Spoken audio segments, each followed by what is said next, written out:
The sun hung low over Redemption Springs like a copper coin balanced on the edge of the world, casting long shadows that made every man look taller than he was and every truth shorter than it should be.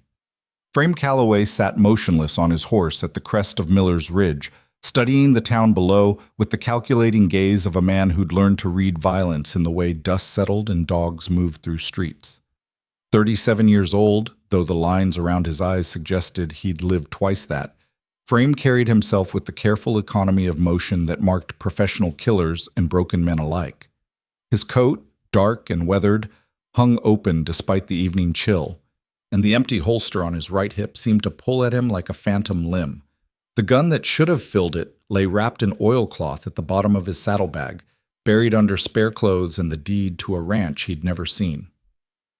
3 years. That's how long it had been since he'd worn a badge, since he'd stood in a dusty street in Broken Bow and put 3 bullets into a man who'd been his friend since childhood. The law had called it justified. The bottle had called it murder. Frame had called it quits. "Easy, Dancer," he murmured, running a hand along his horse's neck as the animal shifted beneath him. "Just a town like any other. We ride through, we keep riding. That's the plan." But even as he spoke the words, Frame knew the lie in them. Redemption Springs wasn't like any other town because his younger brothers were here, Cade and Danny, 24 and 19 respectively, full of the kind of fire Frame had spent the last 3 years trying to drown. Danny's last letter, creased and reread 100 times, sat in Frame's pocket. "Come see the ranch, brother. It's everything we talked about. Clean start. No more running." Frame clicked his tongue and started Dancer down the slope toward town. The horse's hooves kicked up small clouds of alkali dust that caught the amber light, and somewhere in the distance, a coyote tested the coming darkness with a tentative howl. The town revealed itself in pieces as he descended. A church steeple with its cross tilted at an angle that suggested either poverty or indifference. A main street wide enough for 2 wagons to pass, but scarred with ruts deep enough to break an axle. Buildings that leaned into each other like drunks, sharing secrets. But it was the people that made Frame's jaw tighten. Too few of them. For a town this size, with the sun barely set on a Friday evening, there should have been music spilling from the saloon, couples strolling toward the cafe, merchants closing up shop with the unhurried satisfaction of a good day's work. Instead, the street lay nearly empty. A woman hurried past with her head down, clutching a shawl tight around her shoulders. 2 men stood outside the general store, their conversation dying as Frame approached, their eyes following him with the hollow wariness of men who'd learned to expect trouble. Frame touched the brim of his hat in greeting. Neither man responded. The livery stable sat at the far end of town, its doors open to catch the last light. Frame guided Dancer inside, the familiar smells of hay and horse sweat and leather oil wrapping around him like a memory. An old man emerged from a back stall, wiping his hands on a rag that might have been white sometime during the previous administration. "Help you?" The liveryman's voice carried the gravel of age and tobacco. "Need a stall for the night, maybe 2. Good oats if you have them, and a rub-down." Frame swung down from the saddle, his legs protesting the long ride. "I'm looking for the Calloway Ranch, the one that—" "Your Frame." It wasn't a question. Frame studied the old man more carefully, noting the way his right hand had drifted toward a pitchfork leaning against the wall, the tension in shoulders that should have been stooped with age but instead held ready. "I am." "You knew my brothers?" "Know 'em." The old man's correction hung heavy with meaning. His hand moved away from the pitchfork, but his posture didn't ease. "Cade's in town. Saw him heading into the brass rail about an hour back. Danny—" He paused, working something around in his mouth before spitting into the straw. "Danny's at the ranch, I expect. Smart boy, that one. Stays clear of town when he can." "Trouble here?" The liveryman's laugh was short and bitter. "Mister, trouble's about the only thing Redemption Springs has in steady supply. That and dust." He reached for Dancer's reins, his movements careful, professional. "I'll take good care of your horse. You ask for Silas, anyone in town, they'll point you right. Though—" He paused again, those sharp eyes measuring Frame. "Might be you'd do better to collect your brothers and keep riding. This town's got a sickness in it, and it don't take kindly to outsiders trying to play doctor." Frame felt the familiar weight settling into his chest, the one he'd carried out of Broken Bow and tried to drown in whiskey and distance. "I'm just here to see my brothers, build a ranch, mind my business." "Uh-huh." Silas led Dancer toward an empty stall. "That's what the last 3 lawmen said before they minded their business right into shallow graves." The words followed Frame out into the gathering dusk like smoke. He stood for a moment on the livery's threshold, letting his eyes adjust to the deepening shadows, cataloging the town with the old instincts he'd tried so hard to bury. The Brass Rail Saloon sat 2 blocks down on the left, its windows glowing with lamplight. A hotel across from it, the Redemption House, its sign creaking in a breeze that smelled of sage and something rotten. The sheriff's office, dark and silent, its door hanging slightly crooked on its hinges. Frame started walking, his boots echoing on the wooden boardwalk. The sound seemed too loud in the unnatural quiet. Somewhere a baby cried, the sound cutting off abruptly as if someone had clamped a hand over its mouth. A curtain twitched in a second-story window. Frame kept his hands visible, his pace unhurried, projecting the careful neutrality of a man who wanted no part of whatever poison had seeped into this place. The brass rail's door swung open before he reached it, spilling noise and light, and the sharp smell of spilled beer into the street. A man stumbled out, caught himself on the railing, and vomited into the dirt with the practiced efficiency of a dedicated drunk. Frame stepped around him and through the door. The saloon fell silent like someone had dropped a blanket over it. Conversations died mid-word, cards froze in hands. Even the piano player lifted his fingers from the keys, leaving a single note hanging in the air before it faded into nothing. Frame swept the room with a single glance, the old training taking over. 23 people.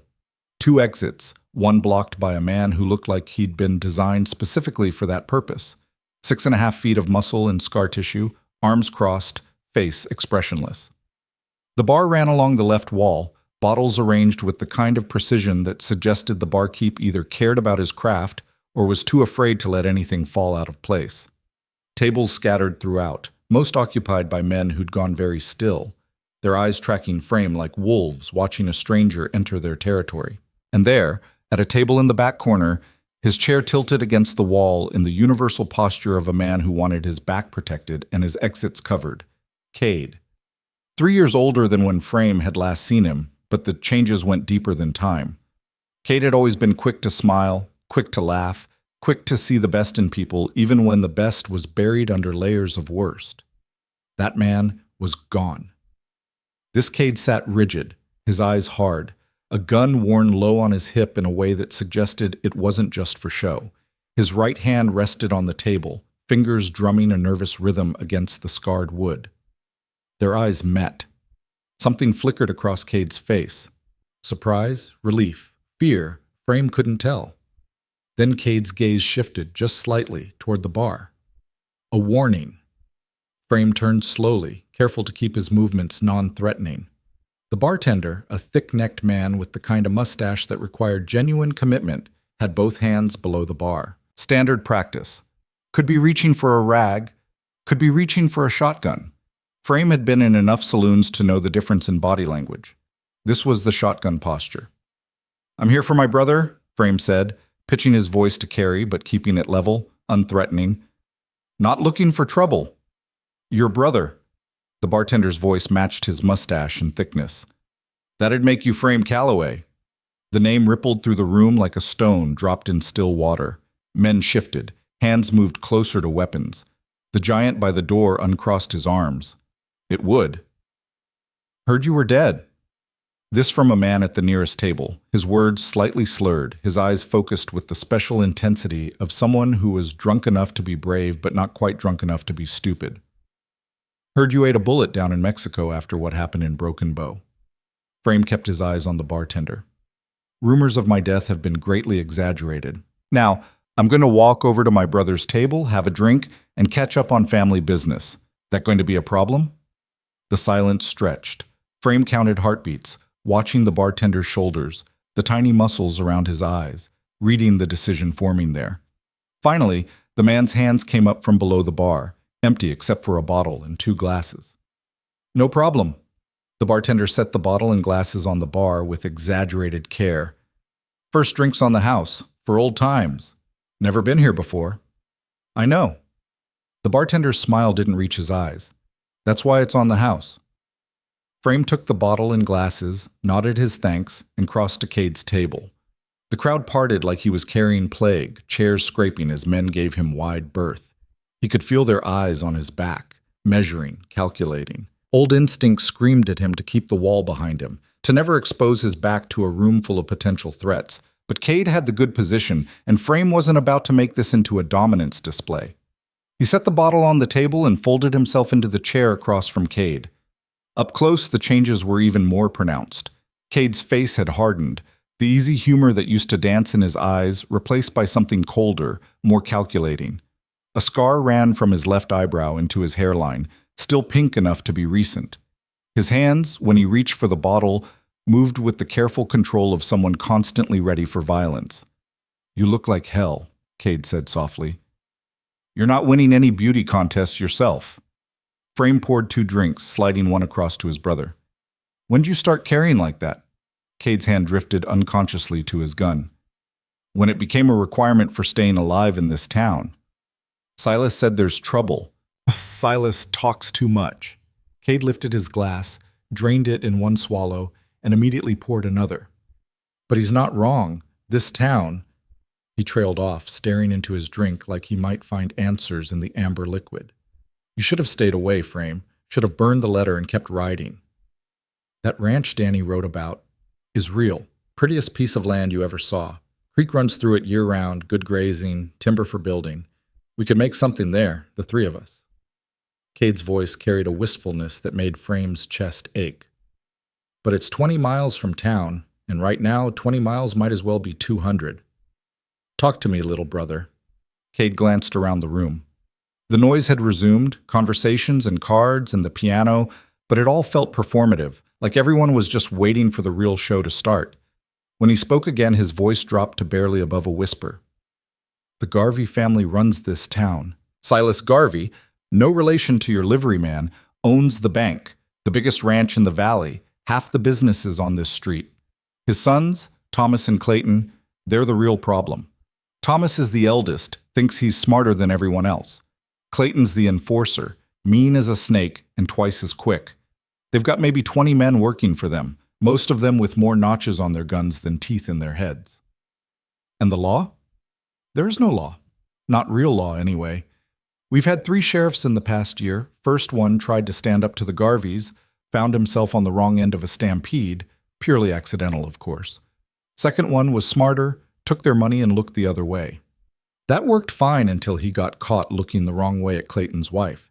They found him hanging in his own jail cell. Suicide, they said. Cade's laugh was bitter. Because every man who commits suicide ties his own hands behind his back first. The third? Ran. Got smart and rode out in the middle of the night. Can't say I blame him." Cade poured again, his hand shaking slightly.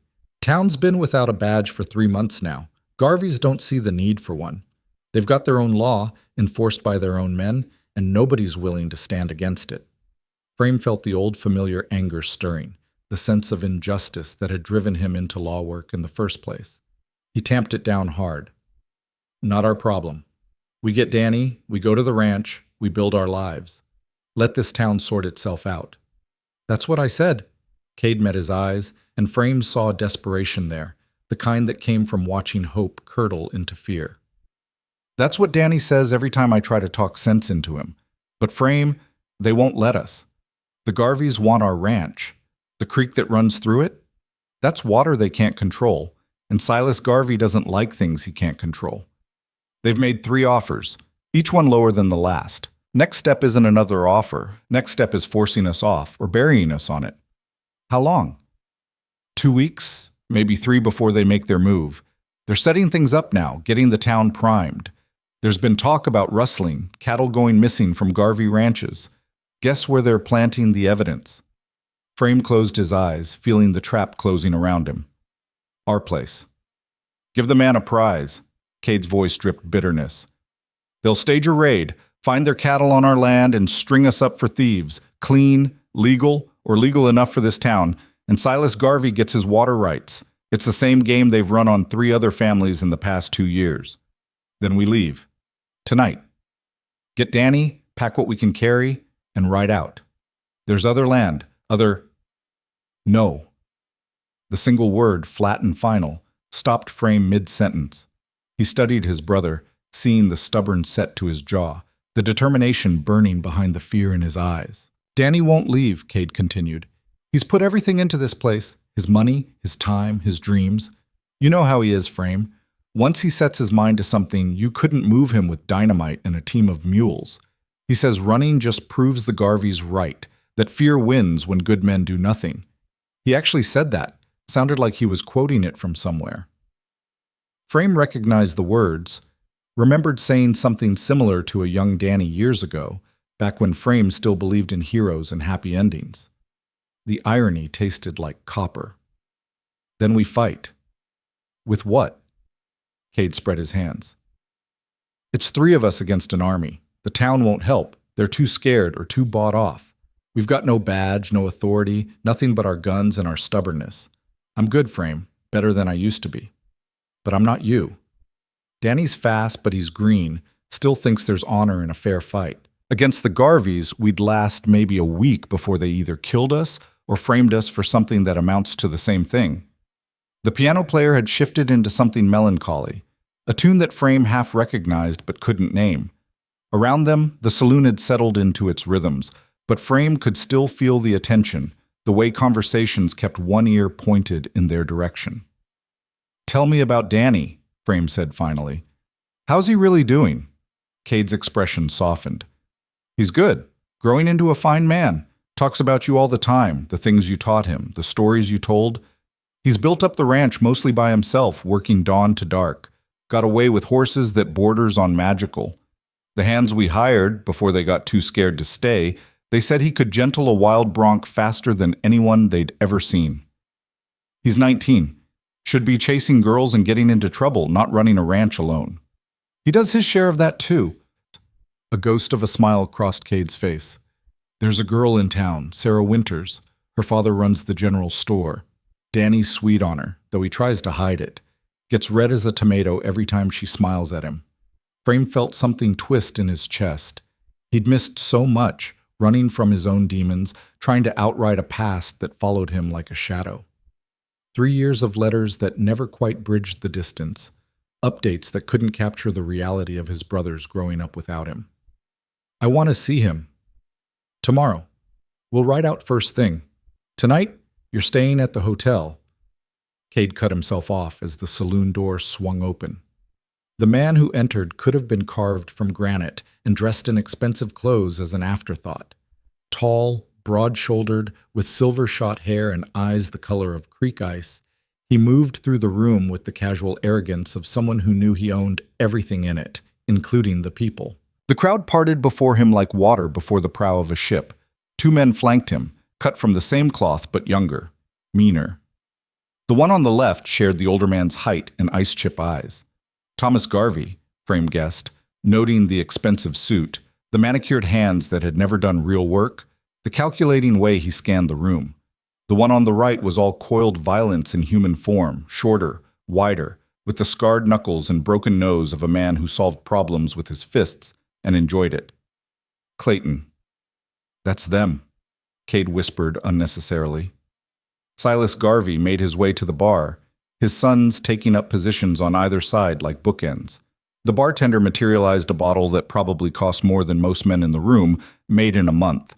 Silas lifted it, examining the label with exaggerated care, then poured himself a generous measure. He didn't drink immediately. Instead, he turned, leaning back against the bar, and let his gaze sweep across the room until it landed on Frame and Cade's table. Well, well, his voice carried easily, pitched for performance. I heard we had a new guest in town. Frame Calloway, isn't it? The famous gunfighter. Or is it infamous? I can never keep those straight. Frame said nothing, just met the man's eyes, and waited. It was an old tactic. Let the other man fill the silence, let him make his play and show his hand. Your reputation precedes you, Mr. Calloway. Silas took a sip of his whiskey, savoring it like it was the finest thing he'd ever tasted. 10 men dead in Broken Bow. Another 12 in that unfortunate business in Kansas. They say you're the fastest gun west of the Mississippi. They say you can put 3 shots in a playing card at 50 paces. They say a lot of things. People talk too much. Indeed they do. Silas's smile never wavered. But then, sometimes, talk is all we have. Actions, on the other hand, actions speak volumes. Take your brothers, for instance. Fine young men, both of them, working hard on that little ranch of theirs. Such dedication, such stubbornness. Cade's hand moved under the table, going for his gun. Frame caught his wrist, squeezed a warning. "We're not looking for trouble," Frame said evenly. "Just here to mind our own business." Of course, of course. And what fine business it is. Ranching, honest work. I respect that. In fact, I've been trying to help your brothers out. Made them several generous offers for their property. Haven't I, boys? Thomas nodded, his expression bored. Clayton just stared at Frame with the flat, hungry eyes of a predator spotting prey. "We're not selling," Cade said, his voice tight. "Ah, but that's the thing about business, young Mr. Calloway. Markets change. Values fluctuate. What seems valuable today might become problematic tomorrow. Take cattle theft, for instance. Terrible crime, hanging offense in most places. And there's been so much of it lately. Cattle disappearing from my ranches, only to turn up in the most surprising places. The threat hung in the air like smoke. Frame felt the old coldness settling into him, the combat calm that had served him through dozens of deadly encounters. His voice, when he spoke, carried the flat certainty of a man stating simple facts. "If you're trying to frame us for rustling, you should know something. I've investigated a lot of cattle theft, know all the tricks, false brands, planted evidence, convenient witnesses. I also know that men who make their living framing others tend to leave trails, and I'm very good at following trails." Silas's smile faltered just for a second before reassembling itself. "Mr. Calloway, I think you've misunderstood." "No, I don't think I have." Frame stood slowly, his movements unhurried but carrying an edge that made several men in the room shift nervously. "I think you run this town through fear and manipulation. I think you've built an empire on the backs of good people too scared to stand against you. I think you're used to getting your way because nobody's ever had the spine to tell you no." The room had gone silent again, but this silence felt different, charged, dangerous, like the air before a lightning strike. "And I think," Frame continued, "that you're about to learn the difference between scaring farmers and facing someone who's not afraid of you." Clayton moved first, his hand dropping to his gun with the kind of speed that came from practice and natural talent. But Frame had spent 3 years trying to outrun what he was, not unlearning it. His hand snapped out, caught Clayton's wrist before the gun cleared leather, twisted with the precise leverage that turned bone and sinew into a lever. Clayton grunted, went down on one knee, his face purple with rage. Frame leaned in close, his voice dropping to a whisper meant only for Clayton's ears. "I'm trying very hard to be a better man. Don't make me prove what kind of man I used to be." He released Clayton's wrist and stepped back, hands raised, showing he wanted no further violence.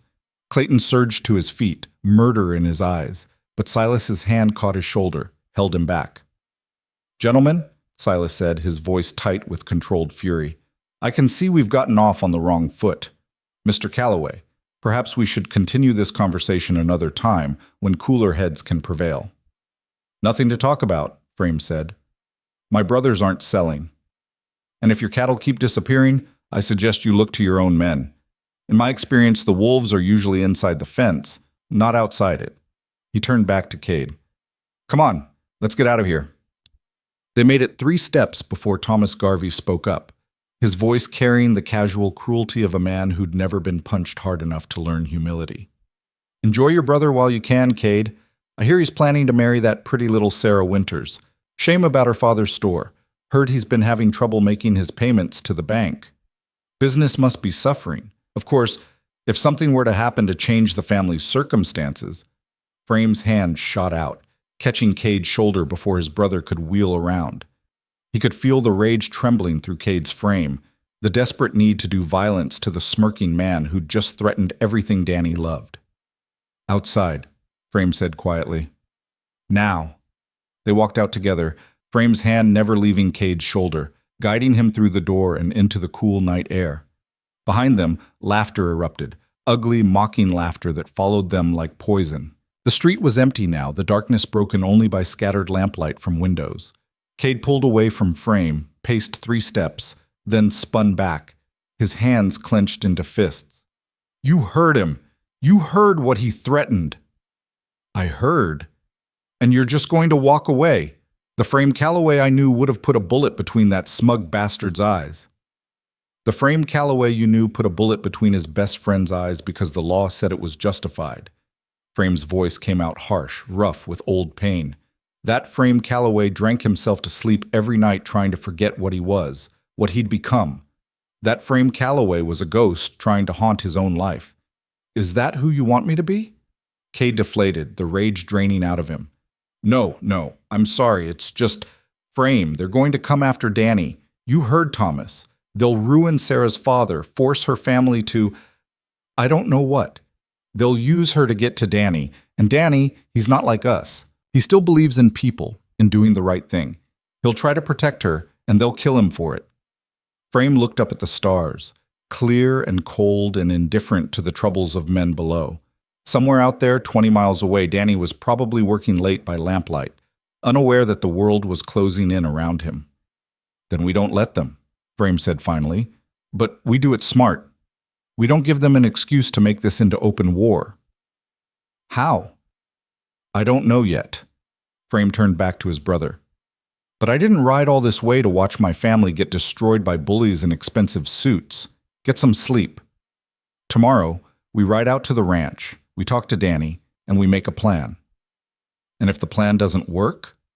Frame thought about the gun in his saddlebag, wrapped in oilcloth in shame. "Then we make another one?" They parted ways at the hotel, Cade heading back to a boarding house on the edge of town, Frame climbing the stairs to a room that smelled of old smoke and resignation. He lay on the narrow bed, staring at the ceiling, listening to the sounds of the town settling into its corrupt sleep. Somewhere a dog barked. A woman laughed, the sound high and brittle. A door slammed. Normal sounds of a normal town, except nothing about this place was normal. It was rotting from within, consumed by the cancer of unchecked power and the cowardice of good people who'd learned that silence was safer than standing up. Frame closed his eyes and saw Danny's face, not as it was now, but as it had been the last time they'd been together. 15 years old, all gangly limbs and hopeful eyes, believing with absolute certainty that his big brother could fix anything. "You're a hero, Frame. You make bad men answer for what they've done." "I'm not a hero, little brother," Frame whispered to the darkness. "I'm just a tired man trying to outrun his past. But maybe I can pretend for a little while longer, long enough to keep you safe." Sleep, when it came, brought dreams of broken bow, of standing in dusty streets with a gun in his hand and his best friend's blood on his conscience, of choosing the law over mercy and finding that neither choice brought peace. He woke to the gray light of false dawn, the weight of iron calling to him from his saddlebag like an old lover he'd sworn to forsake. Frame dressed in the dark, strapped on his empty holster out of habit, and headed downstairs to find his brothers and figure out how to save them from a town that had already decided they were dead.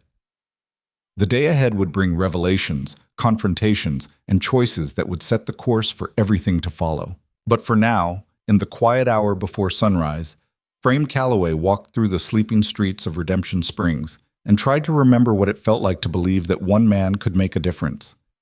Behind him, in the brass rail saloon, Silas Garvey poured another drink and smiled. Everything was proceeding exactly as planned. The famous Frame Calloway had returned, predictable as clockwork, ready to play the hero one more time. And heroes, Silas knew from long experience, always made the best martyrs. The telegram arrived 3 days after Danny's funeral, delivered by a boy no older than 10 who couldn't meet Frame's eyes when he handed it over. Frame stood on the porch of the ranch house, the paper trembling in his hands, not from grief. Grief had burned itself out somewhere between the graveside and the long walk back, but from a rage so pure it felt like ice in his veins. Town Council requests your presence. Urgent matter. Brass rail. Noon. Frame looked up at the sky, cloudless and indifferent, then down at the fresh-turned earth visible from where he stood. They'd buried Danny on a hill overlooking the creek, the spot he'd chosen himself one evening while watching the sunset. Right there, he'd said, pointing with the unself-conscious certainty of the young. If anything ever happens to me, that's where I want to rest, so I can watch over this place forever. 23 years old. He'd lived 23 years, and Frame had been there for maybe a third of them, too busy running from his own demons to notice his brother needed him. The guilt sat in his chest like a stone, cold and immovable. Cade emerged from the barn, saw the telegram, and his jaw tightened. What do they want? To grovel, probably. Or make excuses. Does it matter? You going?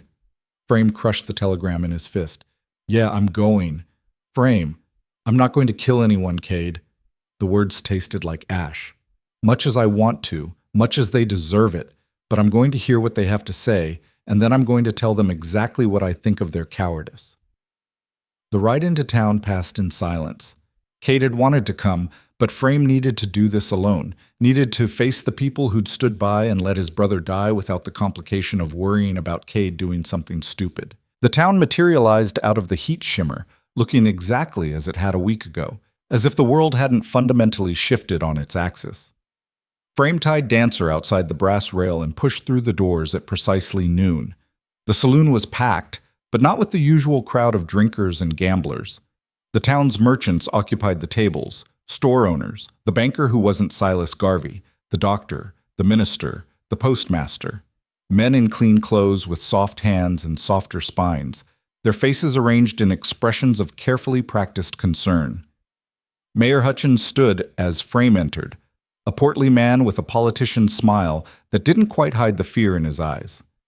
Mr. Calloway, thank you for coming. Please have a seat. Can I get you a drink? I'll stand. Say what you need to say. Hutchins cleared his throat, glanced at the other men for support, found none. We want to express our deepest condolences for your loss. Danny was a fine young man. What happened to him was a tragedy. A tragedy. Frame let the word hang there, cold and sharp. Is that what you're calling murder now? A tragedy? Like a flood or a lightning strike? Something nobody could have prevented? Mr. Calloway, you have to understand, No, you understand something. Frame took a step forward, and every man in the room shifted nervously. My brother died because you're all too scared to stand up to the Garveys. He died because you've let this town rot from the inside out, trading your dignity and your courage for the illusion of safety. He died alone in the street while you hid behind your curtains and pretended not to see. The doctor, a thin man with wire-rimmed spectacles, spoke up. We wanted to help, but the Garveys, they're 3 men with guns and money. You're an entire town, but you chose fear. You always choose fear. That's not fair, Hutchins protested. You don't know what it's been like living under their thumb, the things they've done, the people who've tried to stand against them and ended up dead or run out of town. We have families to protect, businesses to run. We can't all be gunfighters. I'm not asking you to be gunfighters. I'm asking you to be men. Frame's voice dropped to something barely above a whisper, somehow more terrible than shouting. But you're not even that anymore, are you? You're just ghosts wearing skin, going through the motions of living while you wait for someone else to save you. Silence settled over the room like a shroud. Then Hutchins reached into his jacket, slowly, carefully, and pulled out a worn leather case. He opened it to reveal a tarnished silver star. We want you to be sheriff. Frame stared at the badge, feeling something twist in his gut. You've got to be joking. We're not. We've discussed this, all of us. You're the only man who can stand up to the Garveys. You have the reputation, the skills, the what? The willingness to die for a town full of cowards? Frame laughed, but there was no humor in it. I wore a badge once, enforced the law, made the hard choices, did everything right according to the book. And you know what it got me? A dead friend, a drinking problem, and 3 years of running from what I'd become. You think I want to do that again? We're prepared to pay well, double the usual salary, and we'd make sure of what? That I die with a full wallet? Frame turned to leave, then stopped. You want to know why Danny's dead? It's not because of the Garveys. They're predators. They can't help what they are. Danny's dead because you gave them permission. Every time you looked away, every time you paid their protection money, every time you told yourself it was better to stay silent, you killed him. All of you. You're as guilty as the man who pulled the trigger. He was halfway to the door when the minister, a young man who looked like he'd aged a decade in the past week, spoke up. You're right. Everything you said, you're right. We're cowards. We let evil flourish because we were afraid of what fighting it might cost us. And now a good man is dead because of our weakness. His voice cracked. But doesn't that mean we need to change? Doesn't that mean we need someone to show us how to be brave again? Frame stopped, his hand on the door. Find someone else. There is no one else, the postmaster said quietly. You're it, Mr. Calloway. You're the only chance this town has to become something better than what it is. Then this town's doomed. Frame pushed through the door into the harsh sunlight. He made it to Dancer before Hutchins caught up with him, the badge still clutched in his soft hands. Please, just think about it. We know we don't deserve your help. But maybe Danny did. Maybe honoring his memory means making sure he didn't die for nothing. Frame swung up into the saddle, looking down at the mayor. You want to honor Danny's memory? Stand up. All of you. Stop waiting for a savior and save yourselves. He rode out of town at a gallop, the mayor's words chasing him like hornets. Back at the ranch, he found Cade sitting on the porch, cleaning his gun with the methodical precision of a man looking for any distraction from his thoughts. Well? Cade asked. They offered me the badge. Cade's hand stilled. And I told them where they could put it. Frame dismounted, led Dancer toward the barn. They want me to fix their problem, want me to be their hero. Well, I'm done being anybody's hero. Frame, wait. Cade set down his gun, followed his brother into the barn's cool dimness. What if they're right? Right about what? About you being the only chance, about needing someone to stand up. Cade's voice carried a desperate edge. Danny believed in you. He died believing that good men could make a difference if they just had the courage to try. Are you going to prove him wrong? Frame rounded on his brother. Danny's dead because he believed that, because he thought standing up to bullies was noble instead of stupid, because he had the courage to fight when he should have had the sense to run, and now he's in the ground, and what did his courage get him? Nothing. Nothing but a grave. So we just let them win, let Clayton Garvey walk around free after what he did? The name hung between them, Clayton Garvey, the man who'd shot Danny in the back during what was supposed to be a fair fight. The witnesses, bought and paid for, everyone, swore it was self-defense, swore Danny had drawn first, even though Danny's gun was still in his holster when he hit the dirt. The law, such as it was in the territorial capital where they'd taken the complaint, had ruled it justified. Case closed. Justice served. I want him dead, Frame said quietly. I want all of them dead.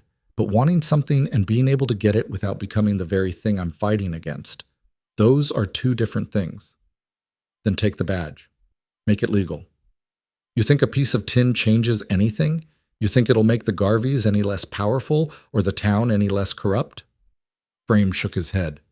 I've seen what happens when men hide their vengeance behind a badge and call it justice. It's still vengeance. It's still murder. And when you're done, you still have to look at yourself in the mirror. Cade was quiet for a long moment. Danny's last words. You know what they were? Frame didn't want to know, but Cade told him anyway. He said, tell Frame I tried to be like him.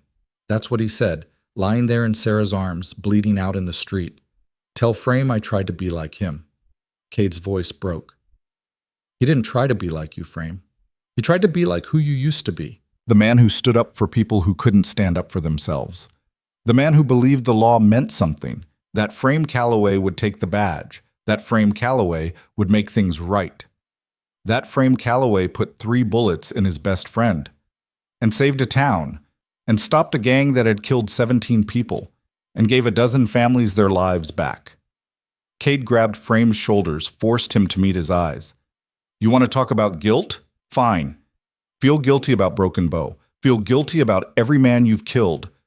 But don't you dare feel guilty about trying to do the right thing. That's the one part of yourself you don't get to hate. Frame pulled away, walked to the barn door, stared out at the land Danny had loved so much. Somewhere on that hill, his brother lay cold and silent while the world kept spinning, indifferent to the loss of one good man. "If I take that badge," Frame said slowly, "I'm not doing it their way. I'm not going to play by the Garveys' rules or wait for them to make the first move. I'm going to do something that'll make this whole territory sit up and take notice." "What?" Frame turned back to his brother, and Cade took an involuntary step backward at what he saw in Frame's eyes. It wasn't rage exactly. It was something colder, more calculated. It was the look of a man who just decided to burn down the world and was working out the logistics. "I'm going to take away their guns." Cade blinked. "What?" "Every gunfighter, every hired killer, every tough guy with a six-shooter who thinks he runs this town, I'm going to disarm them. All of them. I'm going to make Redemption Springs the first town in the West where the law isn't enforced by who's fastest on the draw." "Frame, that's insane. You can't..." "Can't I? There's precedent. Dodge City tried it for a while. So did Abilene. Check your weapons at the edge of town, pick them up when you leave. The difference is, I'm going to enforce it. No exceptions. Not for the Garveys, not for their men, not for anyone. They'll kill you." "They can try." Frame felt a cold smile tugging at his lips. "But here's the thing, little brother. I'm not afraid of dying. I've been trying to die for 3 years, drinking myself into a grave because I couldn't stand to be alive. Well, now I've got a reason to live. Even if it's just long enough to make those bastards pay for what they did to Danny." Cade studied him for a long moment. "You've thought this through?" "Not even a little bit, but I'm going to do it anyway." Frame headed for the house. "Come on, we've got preparations to make." The next morning, Frame rode back into Redemption Springs wearing the badge. It felt heavier than he remembered, the weight of it pulling at his shirt like an accusation. Hutchins had been almost pathetically grateful when Frame showed up at his door before dawn, accepting the star with the caveat that he'd do things his way, no interference from the council, no second-guessing his methods. The mayor had agreed so quickly, Frame suspected the man would have agreed to anything short of burning down the town if it meant someone else was taking responsibility. Frame's first stop was the newspaper office. The Redemption Springs Gazette operated out of a cramped space that smelled of ink and desperation, run by a man named Eugene Marsh who looked like a strong breeze might blow him away. Marsh's eyes went wide when Frame walked in, wider still when Frame explained what he wanted. "You want me to print what, exactly?" "A proclamation. Effective immediately. It's illegal to carry firearms within the town limits of Redemption Springs. Anyone who wants to enter town must check their weapons at the sheriff's office. They'll get a receipt, they'll get their guns back when they leave. Simple." Marsh's hand shook as he scribbled notes. "Mr. Calloway, this is... the Garveys won't... The Garveys will comply with the law just like everyone else. Print it, Marsh. Front page, big letters. I want everyone in this town to know that things have changed." "When do you want this published?" "Tomorrow morning." "And Marsh?" Frame leaned forward, his voice dropping. "I know they own you. I know you've been printing what they tell you to print, burying stories they don't want told. But that ends now. You're going to be a real newspaper man again. You're going to report the truth. Because if you don't, if you run to the Garveys with this before it's published, I will know. And then we'll have a very different conversation." Marsh swallowed hard. "I'll print it, exactly as you want it." "Good man." Frame's second stop was the gunsmith shop. Old Carlos had been making and repairing firearms in Redemption Springs for 20 years, and the look on his weathered face when Frame explained the new law was almost comical. "You want me to what?" "Build a secure storage room, strong door, good locks, big enough to hold maybe 100 guns. I'll pay for materials and your time." "Sheriff, with all respect, this is the craziest thing I've heard since Mayor Hutchins tried to ban spitting on Sundays." Carlos scratched his beard. "Even if you could enforce this law, which I doubt, where do you expect to get 100 guns?" "Let me worry about that. Can you build it?" "I can build it. Whether it'll do any good is another question." The third stop was the most important. Frame walked into the brass rail at mid-morning, when it was mostly empty except for a few serious drinkers and the day bartender. He ordered a whiskey he didn't plan to drink and waited. The Garveys arrived just after 11, their routine as predictable as sunrise. Silas first, imperious and untouchable. Thomas behind him, already looking bored. Clayton bringing up the rear, his eyes scanning the room with the constant vigilance of a predator. Those eyes landed on Frame, on the badge pinned to his chest, and something ugly flickered across Clayton's face. His hand drifted to his gun. "I wouldn't," Frame said quietly.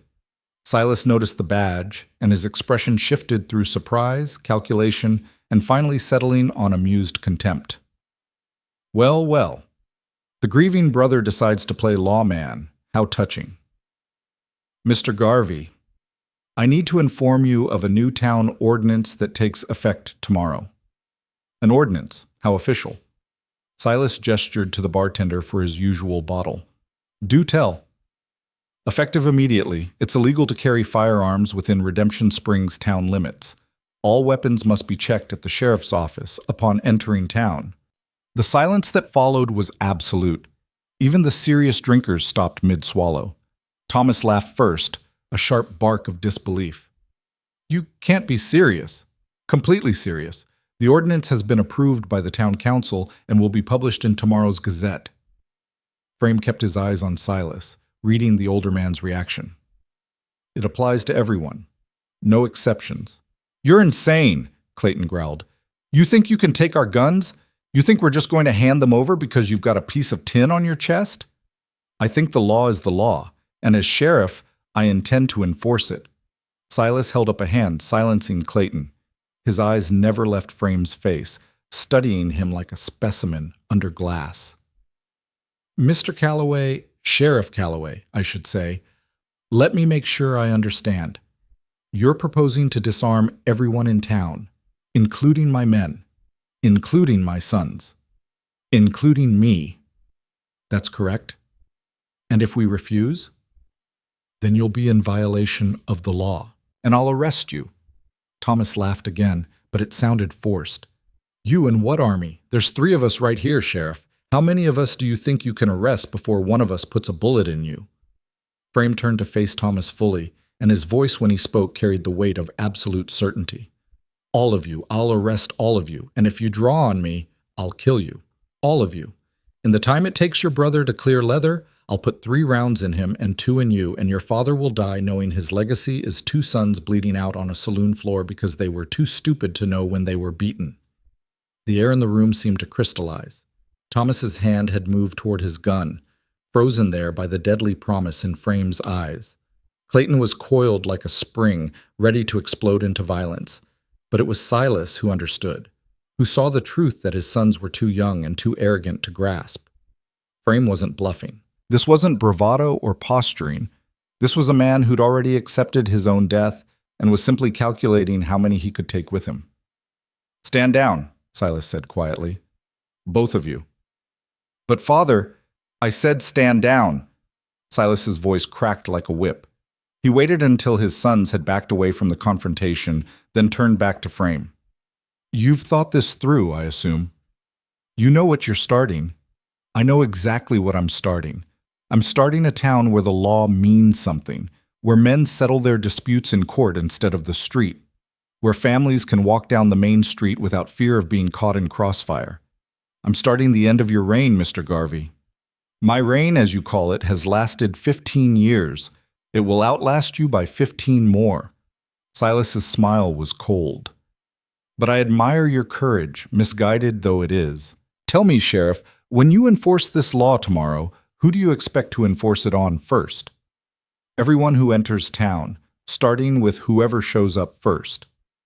"And if that person happens to be one of my men, if they refuse to comply and you're forced to shoot them in the street, what do you think will happen then? Do you think the town will rally behind you? Or do you think they'll remember that you're just one man with a gun, trying to hold back a flood with his bare hands?"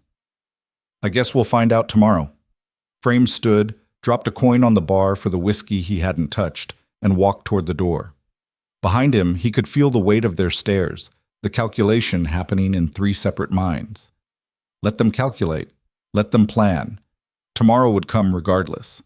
He spent the afternoon preparing. The storage room at the gunsmith's shop was coming along faster than expected.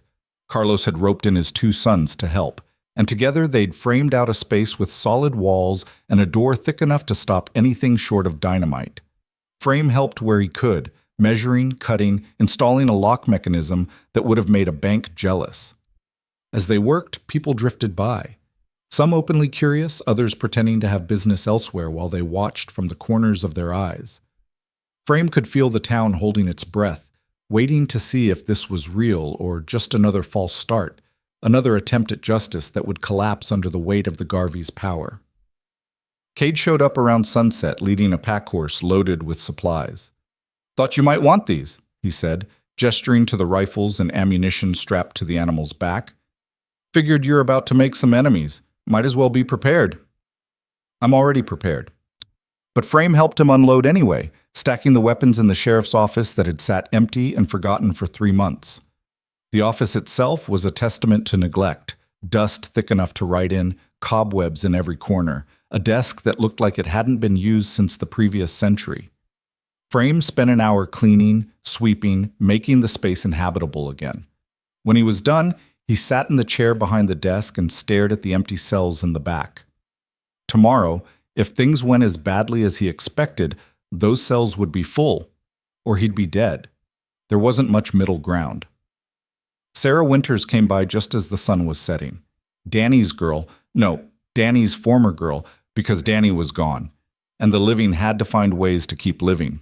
She stood in the doorway, silhouetted against the dying light, and Frame saw what his brother had loved. Not just the obvious beauty, the honey-colored hair and eyes the color of summer grass, but the strength in her spine, the way she held herself like someone who'd been broken and put herself back together with wire and determination. "Sheriff!" Her voice was steady, but Frame heard the cost of that steadiness. "I wanted to thank you for what you're doing." "I haven't done anything yet." "You've given us hope. That's more than anyone else has managed." She stepped inside, moved to the desk. "Danny talked about you all the time, about how you were the bravest man he knew, about how you always did the right thing, no matter the cost." "Danny didn't know me as well as he thought." "Maybe. Or maybe he knew you better than you know yourself." She placed something on the desk, a folded piece of paper worn from handling. "He wrote this the night before he died. I don't think he knew what was coming, but maybe some part of him did. He made me promise to give it to you if anything happened to him." Frame stared at the paper like it might bite. "I don't read it or don't, but he wanted you to have it." Sarah turned to leave, paused at the door. "He loved you, you know, both his brothers, but especially you. You were his hero. Don't let him down now." She was gone before Frame could respond. He sat alone in the gathering darkness, the letter on his desk like an accusation. Finally, as the last light faded from the sky, he unfolded it. "Frame, if you're reading this, I guess I did something stupid. Probably got myself killed trying to stand up to someone bigger and meaner than me. Sounds about right, doesn't it? I know you'll blame yourself. You always do. You think every bad thing that happens to people you care about is somehow your fault, like you're supposed to be able to protect everyone from everything. But Frame, you can't. Nobody can. All we can do is try to be good, try to do right, and hope it's enough. You taught me that, not with words, but with who you were. The man who stood up for people who couldn't stand up for themselves. The man who chose law over revenge, even when revenge would have been easier. The man who believed that right still mattered in a world that seemed determined to prove him wrong. I've tried to be like you. Maybe that's what got me killed. If so, I don't regret it. Better to die standing than live on your knees. But here's what I need you to know. You don't have to carry this alone. You don't have to be the only one who cares about justice or doing right. There are good people in this world, Frame. Sometimes they just need someone to show them how to be brave. Be that person. Be the hero I always believed you were." "Your brother." Danny Frame's hands shook as he refolded the letter. The darkness in the office felt absolute, pressing in from all sides, and for a moment he couldn't breathe through the weight of it. Then something shifted inside him, some fundamental reordering of priorities and purposes. Tomorrow would bring violence. He had no illusions about that. The Garveys wouldn't accept this new law quietly, and blood would flow in the streets of Redemption Springs. Maybe his blood? Probably his blood. But Danny's letter had reminded him of something he'd forgotten during 3 years of running and drinking and trying to die slowly enough that nobody would notice. Some things were worth dying for. Some lines had to be drawn in the sand, even knowing the tide would wash them away. Some stands had to be made, even by broken men with more guilt than hope. Frame stood, walked to his saddlebag, and pulled out the gun he'd sworn never to wear again. The weight of it in his hand was familiar, comfortable, like greeting an old friend he'd tried to forget. He strapped on the belt, settled the gun into the holster, and felt something click into place inside himself. Not redemption. He was too far gone for that. But maybe purpose, maybe meaning, maybe one last chance to prove that Danny's faith in him wasn't completely misplaced. The night passed slowly. Frame made his rounds of the town, walking the empty streets, checking doors, playing the role of sheriff in a town that had forgotten what a sheriff was supposed to do. Lights burned in the Garvey mansion on the hill, and Frame imagined the conversations happening there, the plans being made, the trap being set. Let them plan. Let them plot. Tomorrow he'd show them what one man with nothing left to lose could accomplish. Dawn came cold and clear, the sky bleeding pink and gold across the eastern horizon. Frame stood on the porch of the sheriff's office and watched the town wake up. The Gazette had been delivered before sunrise, Marsh working through the night to get the special edition printed. Frame could see people reading it, their faces shifting through confusion, disbelief, and finally something that might have been hope. The first test came at 8 o'clock. A rider approached from the south, one of Garvey's men named Pike. The killer with 7 notches on his gun and eyes like chips of flint.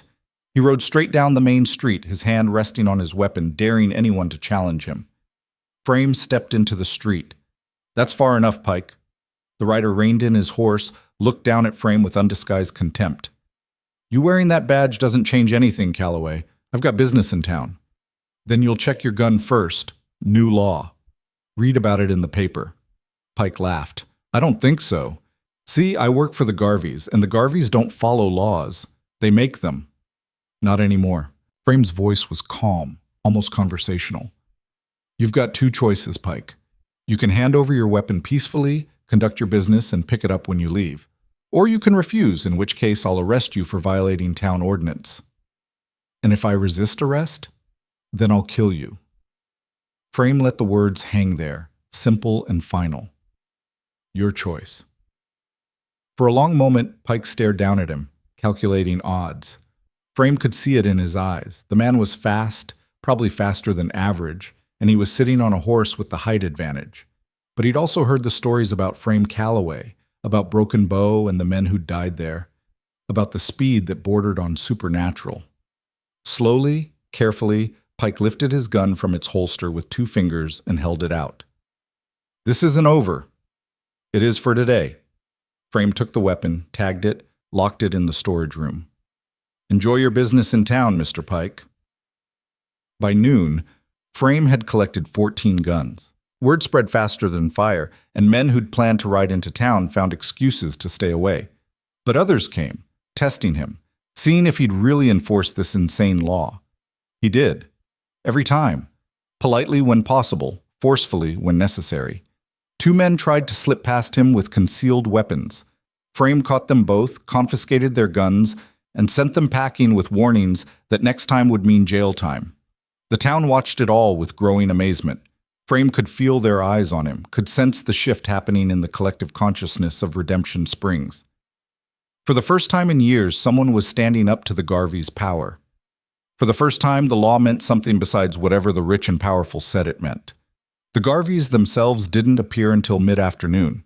They arrived in their customary fashion, Silas in his carriage, Thomas and Clayton on horseback, 6 armed men trailing behind like a show of force. The procession stopped at the edge of town, and Silas stepped down from his carriage with exaggerated care. Frame walked out to meet them, aware of every eye in town watching, aware that this moment would define everything that followed. "Gentlemen," he said evenly, "if you're planning to enter town, you'll need to check your weapons." Silas smiled, but it didn't reach his eyes. "Sheriff Calloway, always a pleasure. I must say you've caused quite a stir with your little experiment. The whole town is talking about nothing else." "It's not an experiment, it's the law." Yes, the law." Silas gestured to his sons, his men. "And you expect all of us to simply hand over our guns, to walk into town defenseless? That seems rather one-sided, don't you think? After all, you're still armed. I'm the sheriff. I enforce the law. That means I carry a weapon to do so. Ah, yes, the old exception. The law applies to everyone but those who make it. Silas's voice dripped false sympathy. How very typical. You want my gun, Mr. Garvey? Frame unbuckled his belt, holster and all, and held it out. Here, take it. Lock it up with the others. I'll enforce this law with my bare hands if I have to. The gesture clearly wasn't what Silas had expected. He stared at the offered weapon, then at Frame's face, searching for the trap. Finding none, his smile faltered. That won't be necessary. Keep your weapon, Sheriff. We wouldn't want you defenseless against all the dangerous criminals in our peaceful little town. Silas turned to his men. Comply with the sheriff's request. All of you. We're law-abiding citizens, after all. One by one, the Garvey men dismounted and handed over their weapons. Frame took each gun, tagged it, stored it. Thomas and Clayton went last, both of them radiating fury, but their father's word was law. They surrendered their weapons with ill grace, Thomas's hand shaking with suppressed rage. When it was done, Silas stepped close to Frame, close enough that only he could hear the older man's whisper. Enjoy your victory, Sheriff. It won't last. This town has always belonged to me, and it always will. You're just delaying the inevitable. Maybe, Frame said quietly, but I'll delay it as long as I can, for Danny, for every person in this town who's too afraid to stand up for themselves. And Mr. Garvey, if you or your son step out of line, if you break even the smallest law, I will come down on you with everything I have. The playing field is level now.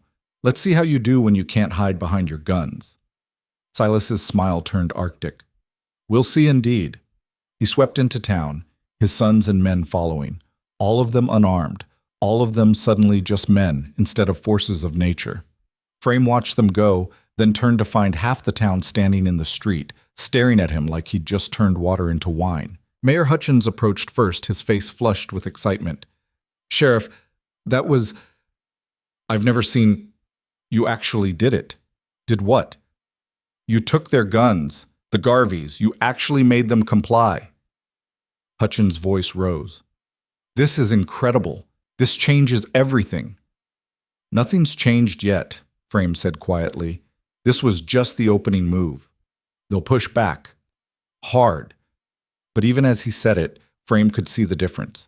People were emerging from their homes, their shops, moving freely in the streets for the first time in memory. Children played without their mothers, hovering nervously. Men spoke in normal voices instead of frightened whispers. It wasn't freedom. Not yet. But it was the first breath of hope in a town that had learned to suffocate in silence. That night, Frame sat in the sheriff's office, cleaning guns and thinking about Danny's letter. There are good people in this world, Frame. Sometimes they just need someone to show them how to be brave. Maybe his brother had been right. Maybe bravery wasn't something you were born with, but something you learned by watching others refuse to back down. Maybe Frame couldn't save this town alone, but maybe he didn't have to. Maybe all he had to do was stand long enough for others to find their own courage. The sound of breaking glass brought him to his feet. Frame moved to the window, looked out at the street. Nothing. Then another crash, further away. And another. Frame grabbed a rifle and headed for the door. The Garveys were making their response. The game had truly begun. Frame burst through the door into chaos. 3 buildings were burning: the general store, the boarding house where Cade stayed, and the newspaper office. Flames licked at wooden walls, casting dancing shadows across the street, where people ran in panic, some carrying buckets, others just running. The sound of breaking glass continued, methodical and deliberate, coming from somewhere in the darkness beyond the firelight. Form a line, Frame's voice cut through the panic. General store first. Get water from the trough. Move. People responded to the authority in his voice, muscle memory from a time when towns worked together instead of cowering separately. A bucket brigade formed, passing water hand to hand, fighting the flames that threatened to consume everything.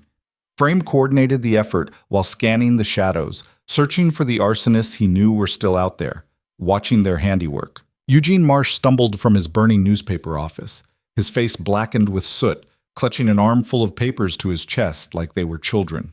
Frame grabbed him, pulled him clear of a collapsing beam. Anyone else inside? No, just me. I was working late. I heard them outside, the breaking glass, then smoke everywhere. Marcia's words tumbled over each other in panic. Who did you see? Nobody.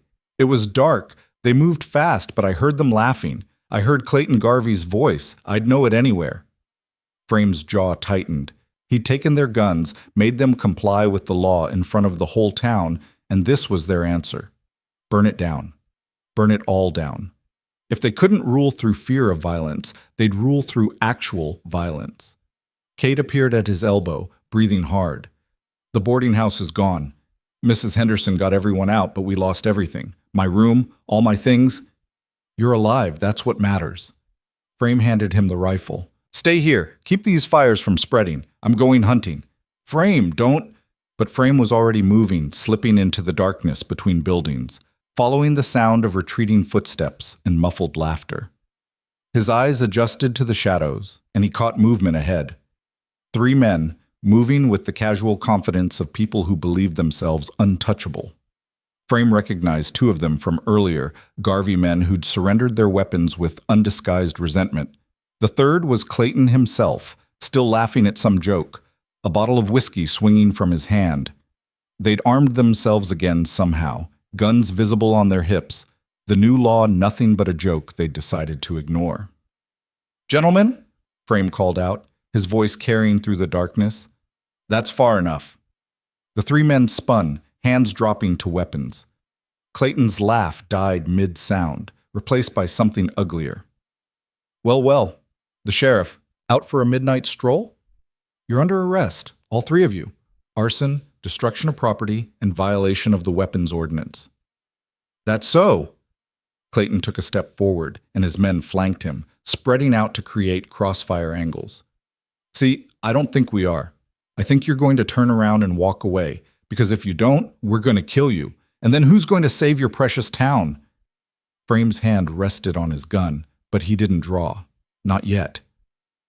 You really want to do this, Clayton? Draw on a lawman? Because that's not just murder anymore. That's a hanging offense, territory law. Even your father can't buy your way out of that. My father owns this territory, owns the judges, the marshals, everyone who matters. You think one dead sheriff is going to change that? Clayton's hand moved to his gun. You should have stayed away, Calloway. Should have kept running like the coward you are. But you had to come back, had to play hero, and now look what's happened. Your brother's dead, your town's burning, and you're about to join Danny in whatever hell gunfighters go to. The mention of Danny's name, casual and mocking, flipped something in Frame's chest. The cold calculation that had guided him through 100 gunfights evaporated, replaced by pure rage. He drew. Later, people would argue about what they saw. Some swore Frame's hand never moved, that the gun simply appeared in his grip like magic. Others claimed they saw it, impossibly fast, a blur of motion that ended with thunder and smoke. What nobody disputed was the result. 3 shots, so close together they sounded like one long roll of drums. The 2 flanking men went down first, holes appearing in their chests before their guns cleared leather. Clayton got his weapon out, almost made it level, before Frame's 3rd shot took him in the right shoulder, spinning him around and dropping him in the dirt. Frame walked forward through the gun smoke, his weapon still raised, covering the 3 downed men. The 2 on the sides weren't moving, wouldn't ever move again. Clayton writhed on the ground, clutching his shoulder, blood seeping between his fingers. You shot me, Clayton gasped, his voice high with shock and pain. You actually shot me. You drew first, you and your men. Frame kicked Clayton's gun away, then checked the other 2 for pulses he knew he wouldn't find. That makes this self-defense, clean as Sunday morning. My father will... Your father will bury 2 of his men and visit you in jail, if you're lucky. Frame grabbed Clayton by his good arm, hauled him to his feet. The younger man screamed, and Frame felt not a shred of sympathy. You're under arrest for arson, attempted murder of a peace officer, and being stupid enough to think a rich daddy makes you bulletproof. Let's go. The walk back to the sheriff's office drew a crowd. People emerged from fighting the fires to watch Frame march Clayton Garvey through the street, the golden boy of Redemption Springs reduced to a bleeding, whimpering mess. By the time they reached the jail, half the town had gathered. Frame locked Clayton in a cell, ignoring his protests and threats, then turned to face the crowd pressing in through the door. What happened to the fires? Mayor Hutchins pushed forward. Under control. We saved the general store and the boarding house, but Marsh's office is gone. Sheriff, is that Clayton Garvey? It is. Caught him and 2 others setting the fires. The other 2 drew on me. They didn't make it. A murmur rippled through the crowd. Someone in the back started clapping, tentative at first, then others joined in. The applause built, and Frame felt something twist in his gut. They were celebrating death, celebrating violence, treating him like a hero for killing 2 men who'd probably been following orders, men who might have had families, lives, reasons for the choices they'd made. Stop! Frame's voice cut through the applause like a blade. This isn't something to celebrate. 2 men are dead. Whatever they did, they didn't deserve to die in the street like dogs. They were trying to kill you, someone called out. They were trying to burn our town, another voice added. And they'll face justice for it. But we don't celebrate death. We don't cheer for killing. The moment we do that, we become no better than the Garveys. Frame looked out at the sea of faces. Saw confusion there, disappointment. They wanted a hero who killed without remorse, who dispensed justice from the barrel of a gun. But that wasn't who Frame could afford to be. Not anymore. Go home. Get some rest. Tomorrow's going to be harder than today.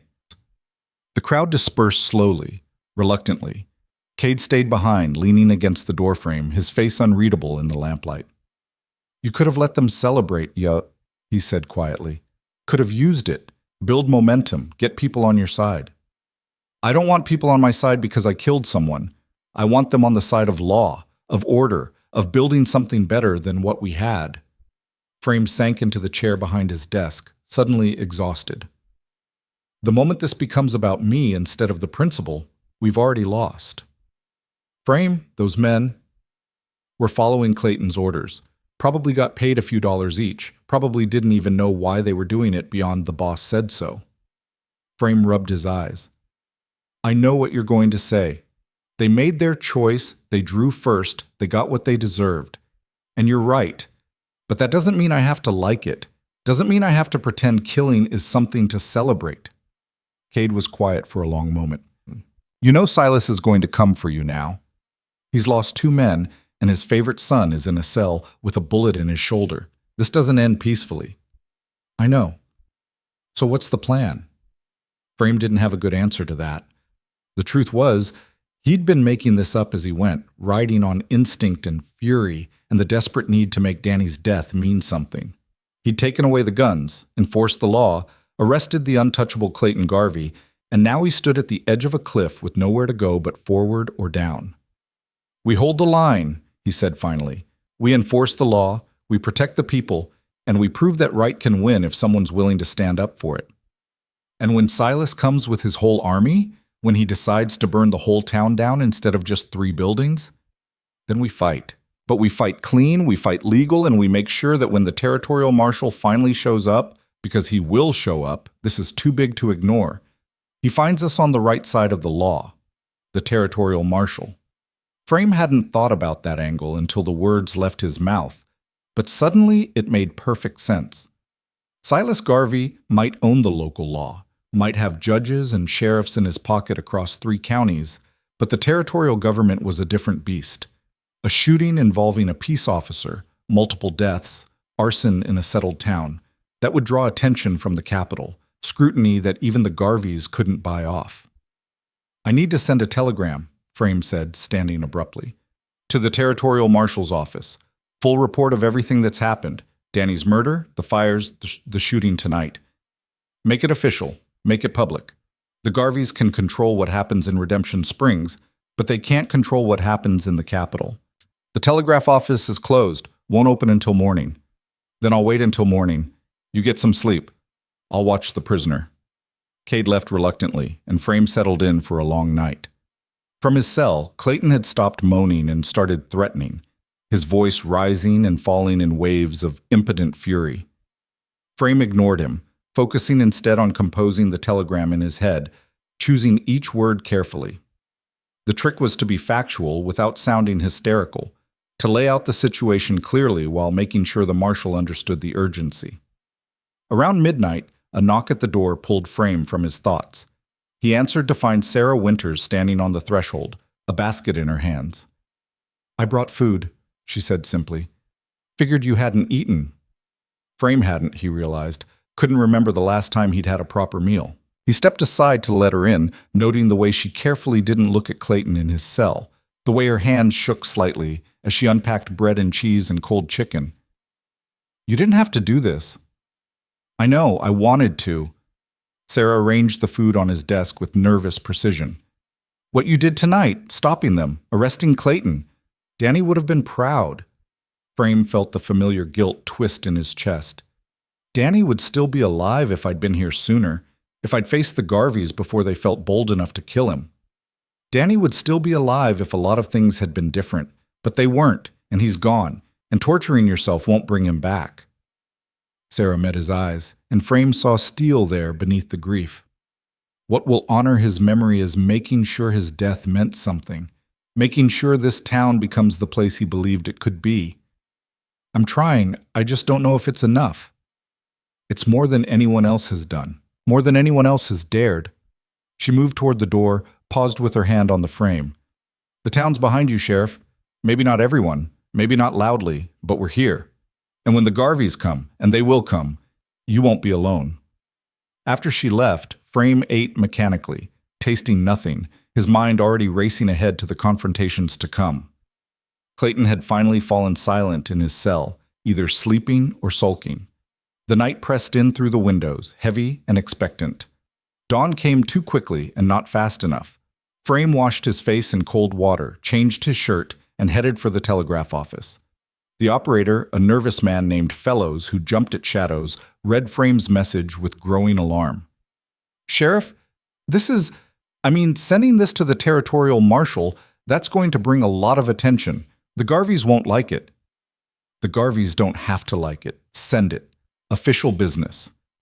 Fellows sent it, his fingers trembling on the key, tapping out the message that would either save Redemption Springs or doom it. Frame paid, got his receipt, and walked back into a town that felt different in the morning light. People were out early, cleaning up from the fires, repairing damage. But they moved with purpose instead of fear, spoke in normal voices instead of whispers. The change was subtle, but unmistakable. The Garvey carriage arrived at 10 o'clock, flanked by 8 armed men on horseback. They stopped at the edge of town, and Frame walked out to meet them, noting with grim satisfaction that none of the riders made a move to enter town with their weapons. The ordinance was holding, at least for now. Silas emerged from the carriage, his face carved from granite, every trace of false civility gone. "Where is my son?" "In jail, awaiting trial for arson and attempted murder." "Trial." Silas spat the word like poison. "You shot 2 of my men and arrested my son, and you think there's going to be a trial?" "That's how the law works, Mr. Garvey.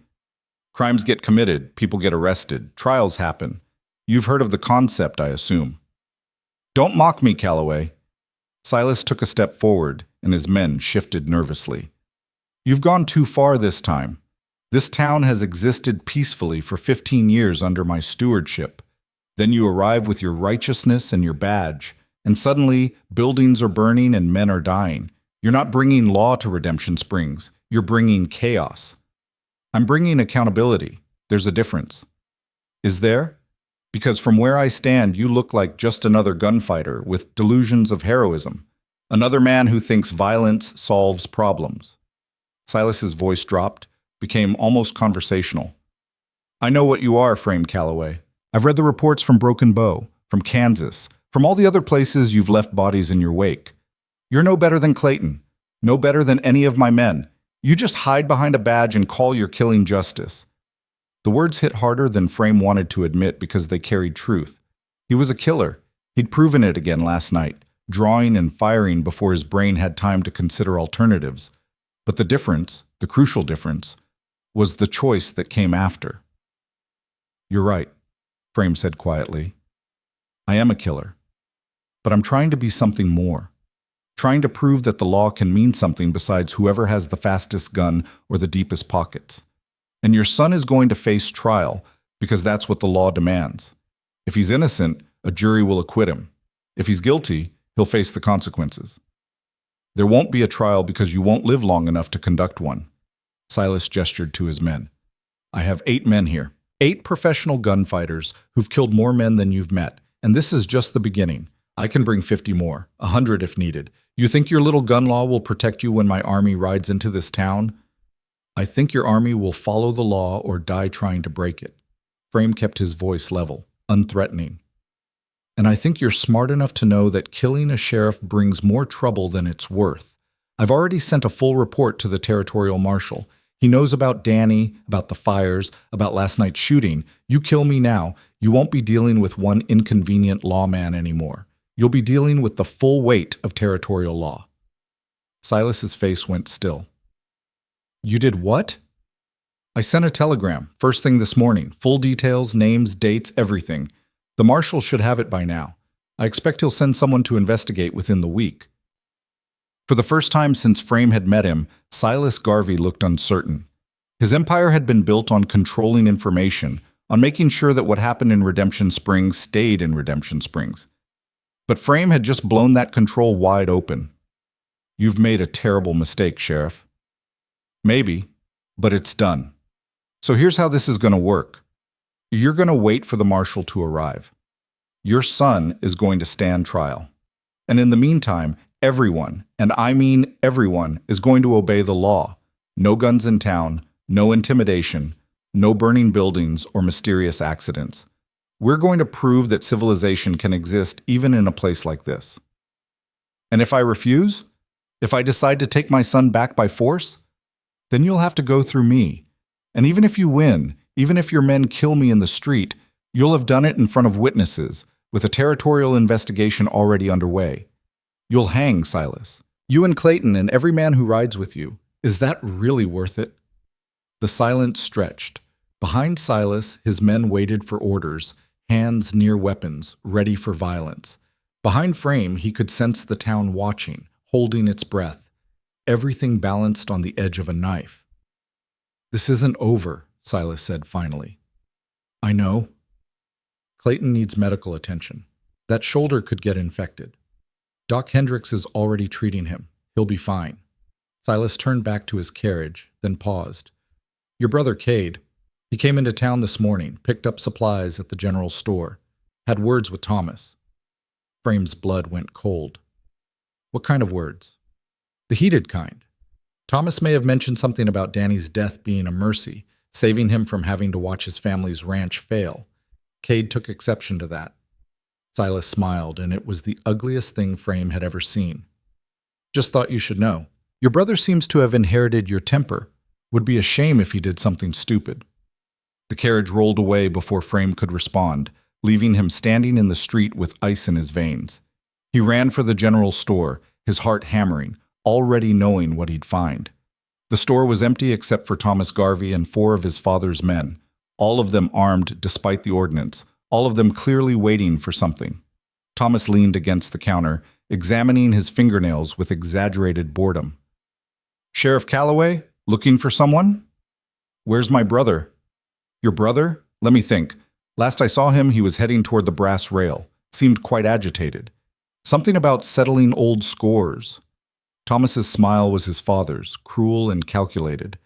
I may have said some things that upset him, but you know how it is. Sometimes the truth hurts. Frame was already moving, bursting out of the store and sprinting toward the saloon. Behind him, Thomas's laughter followed like poison. This was the play, Frame realized. They couldn't kill him directly, not with the territorial marshal already alerted. But they could manipulate Cade, push him into doing something stupid, something that would force Frame's hand. He hit the brass rails doors hard enough to send them flying.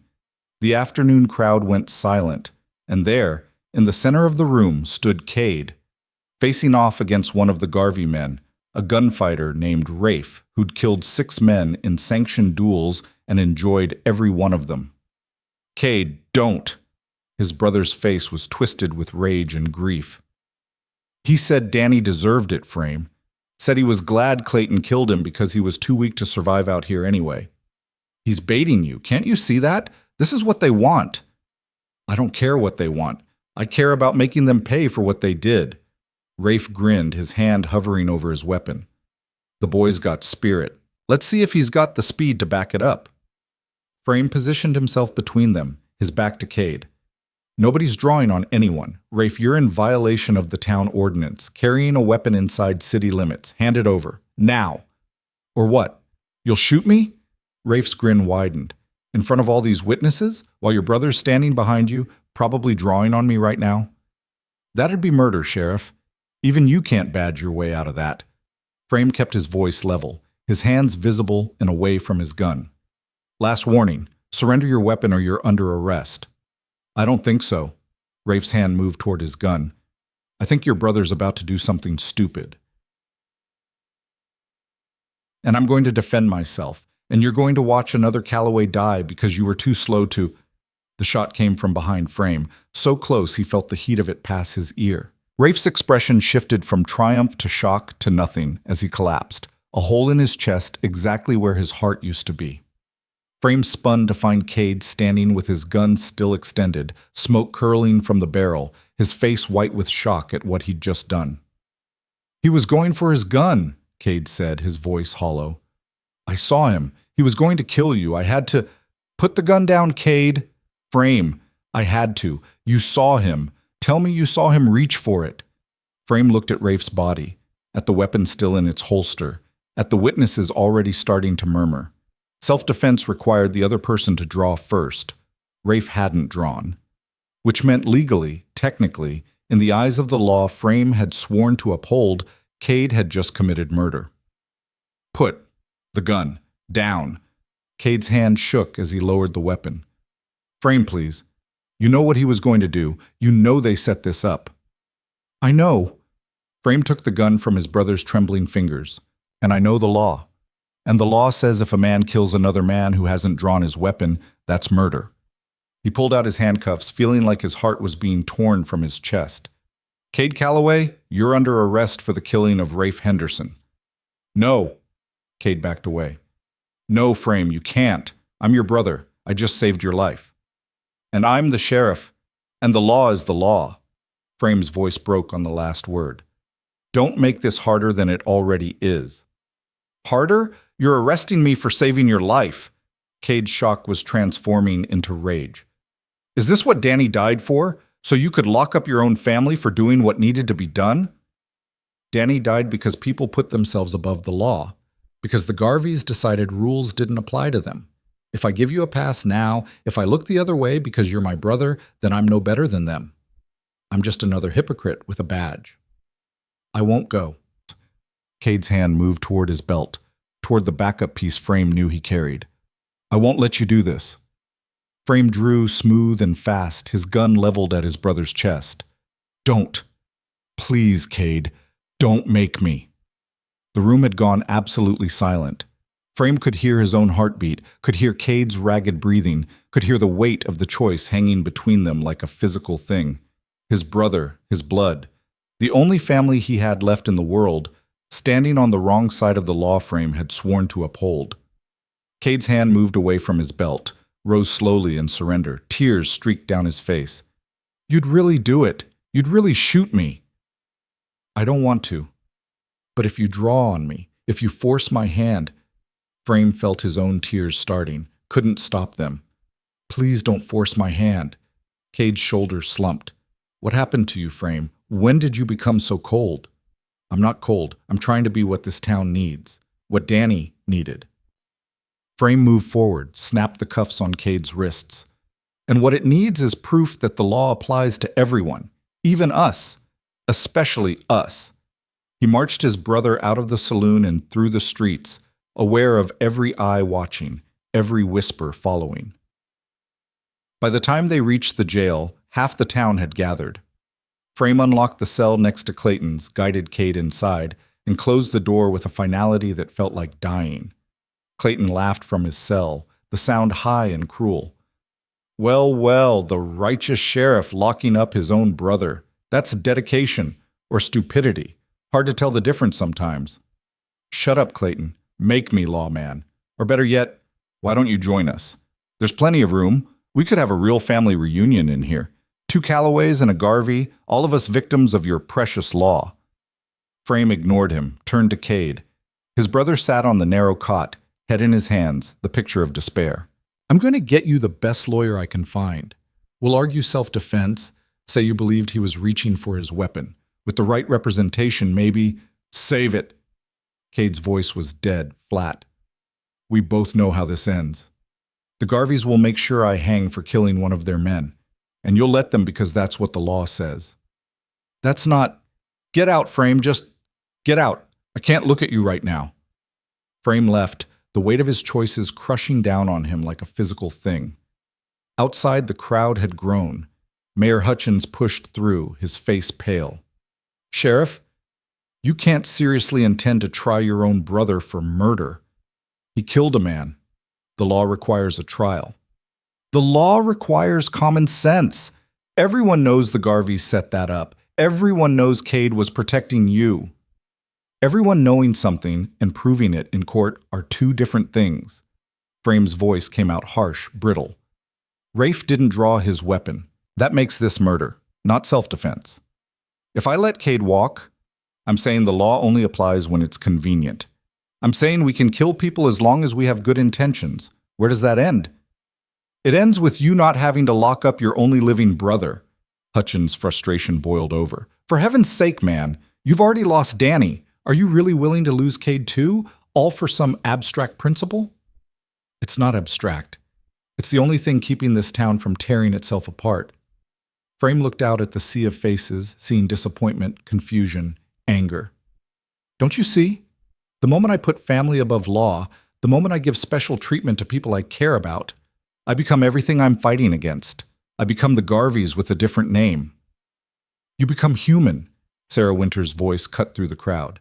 She stood at the edge of the gathering, her eyes red from crying. You become someone who understands that the world isn't black and white, that sometimes doing the right thing means bending the rules. I've bent rules before. It never ends well. Frame felt the fight draining out of him, replaced by bone-deep exhaustion. I'm sorry. I know this seems cruel. I know you think I'm choosing principle over family, but if I compromise now, everything we've built in the past few days falls apart. The gun law, the arrests, all of it becomes a joke. And the Garveys win. He walked back into the office, closed the door, and sat in the darkness listening to his brother weep in the cell beyond. This was the cost, he realized. This was what standing for something meant, being willing to sacrifice everything, even the people you loved, even your own heart. Danny had understood that. Danny had died for it. The question was whether Frame had the strength to live for it. Night fell, and with it came a visitor Frame hadn't expected. Thomas Garvey walked up to the jail alone, unarmed, his hands raised in a gesture of peace. I want to make a deal, he said without preamble. I don't make deals with people who burn down towns. Not even to save your brother? Thomas leaned against the doorframe, casual as Sunday morning. I have 6 witnesses who'll swear that Rafe was reaching for his gun when Cade shot him. Self-defense, clean as can be. Your brother walks free. In exchange for what? You drop the charges against Clayton, let him go, and we'll let Cade go. Everyone goes home happy. Frame felt the temptation like a physical thing, the desperate need to save his brother warring with everything he'd sworn to uphold. It would be so easy. 1 signature, 1 dropped charge, and Cade would be free. Who would blame him for choosing family? Everyone, Frame realized. Everyone who'd started to believe that law might mean something in Redemption Springs. Everyone who'd found the courage to hope that right could win if someone stood firm. He'd be proving Silas correct, that everyone had their price, that principle lasted only until it became inconvenient. No deal. Thomas's eyebrows rose. You'd let your brother hang rather than release mine. I'd let the law take its course for both of them. If Cade's innocent, a jury will acquit him. If Clayton's innocent, same thing. But I'm not trading justice for convenience. You're a fool. Probably. But I'm a fool with a clean conscience. Frame stood, walked to the door, held it open. Get out, and tell your father that when the territorial marshal arrives, I'm going to lay out every crime your family has committed in the past 15 years. Every murder, every theft, every instance of corruption. and we'll see whose sons end up hanging." Thomas left without another word, and Frame was alone again with the weight of his choices. From the cells, he could hear Clayton's breathing, rough and pained from his wound, and Cade's silence, which was somehow worse. Frame picked up Danny's letter, read it again by lamplight. "Be the hero I always believed you were." But heroes in stories didn't have to choose between family and duty. Heroes got to save everyone, defeat evil without cost, ride off into sunsets with hearts intact. Real life was messier. Real life meant impossible choices and Pyrrhic victories and learning to live with the consequences of doing what you believed was right. Frame folded the letter carefully, placed it back in his pocket over his heart, and settled in to wait for morning. Somewhere out there, the territorial marshal was reading his telegram. Somewhere out there, the gears of justice were starting to turn. All Frame had to do was hold the line long enough for them to arrive, even if it meant standing alone, even if it meant losing everything. Some lines, once drawn, couldn't be uncrossed without losing yourself in the process. Dawn would bring new challenges, new choices, new tests of how much a man could sacrifice before he ceased to be a man at all. But for now, in the quiet hours before sunrise, Frame Calloway sat in his office and tried to believe that what he was doing mattered, that the cost would be worth it in the end. Behind him, Cade began to cry again, and Frame closed his eyes against the sound, willing himself not to break, not to compromise, not to prove that everything he'd built was nothing more than a house of cards, waiting for the slightest wind to scatter it into nothing. The territorial marshal arrived on the 6th day, riding into Redemption Springs with 2 deputies and an air of grim authority that made even the dust settle differently in his wake. Marshal William Hendricks was a man carved from harder wood than most, 60 years old, with iron-gray hair and eyes that had seen every variety of human corruption and retained the capacity for surprise at none of it. He dismounted in front of the sheriff's office, tied his horse with the methodical care of someone who believed small rituals kept chaos at bay, and studied the town with the measuring gaze of a surveyor assessing unstable ground. Frame met him on the porch, his badge catching the morning light, 6 days of sleepless nights etched into the lines around his eyes. "Marshal Hendricks, thank you for coming." "Sheriff Calloway." Hendricks shook his hand with a grip that tested sincerity. "Got your telegram. Interesting reading. You've made quite a mess of things here." "I've tried to clean up a mess that's been festering for 15 years. "So I've heard. Where are the prisoners?" Frame led him inside where Clayton Garvey occupied one cell and Cade another, both men looking worse for wear after 6 days of confinement. Clayton's shoulder wound had healed cleanly under Doc Hendricks's care, but his pride remained raw and infected.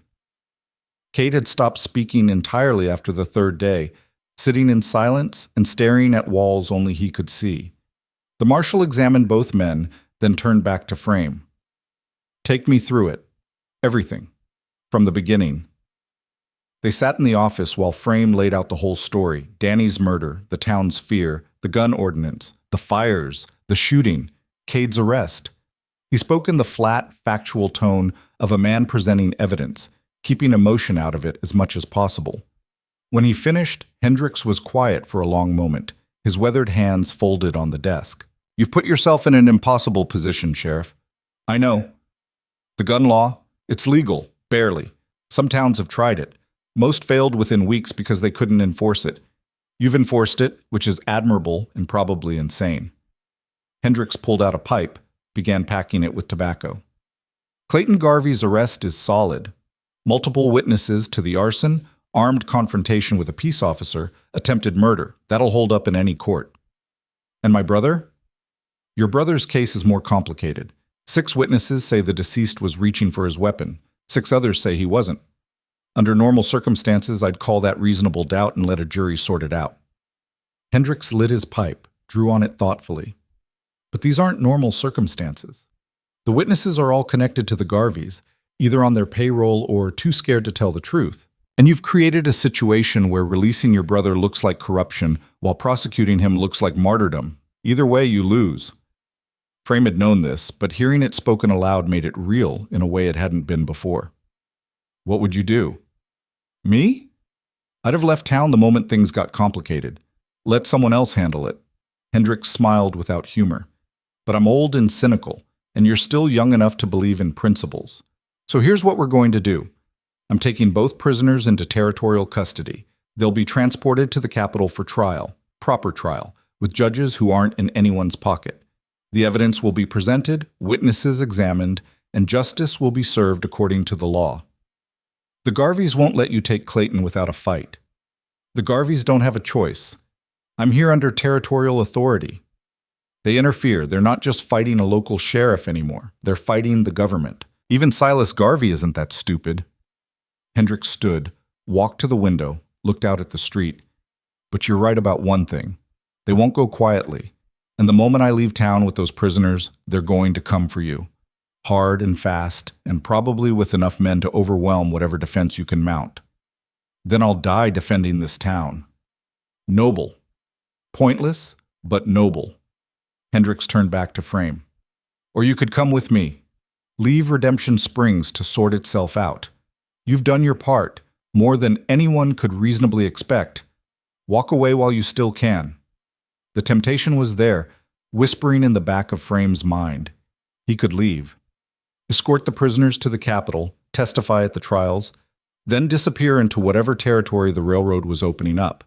Start fresh somewhere the Garvey name meant nothing, where the weight of impossible choices didn't press down like a physical thing.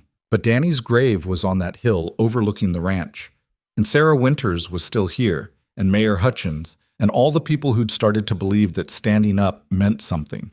Walking away now would prove Silas right. That principle lasted only until the cost became too high. I'm staying. Then you're a fool. Hendricks said it without judgment, simply stating fact. But you're the kind of fool the West needs more of. All right, we'll do this smart. I'll take the prisoners out tomorrow at dawn. That gives you 1 day to prepare whatever defense you can manage. Fortify the town, deputize whoever's willing, stock up on ammunition. When the Garveys come, and they will come, you make it cost them. Make it cost them so much that even if they win, they lose. Marshal, I can't ask the townspeople to. You're not asking, I am. Hendricks moved to the door, called out to his deputies. Daniels, McCready, get in here. We've got work to do.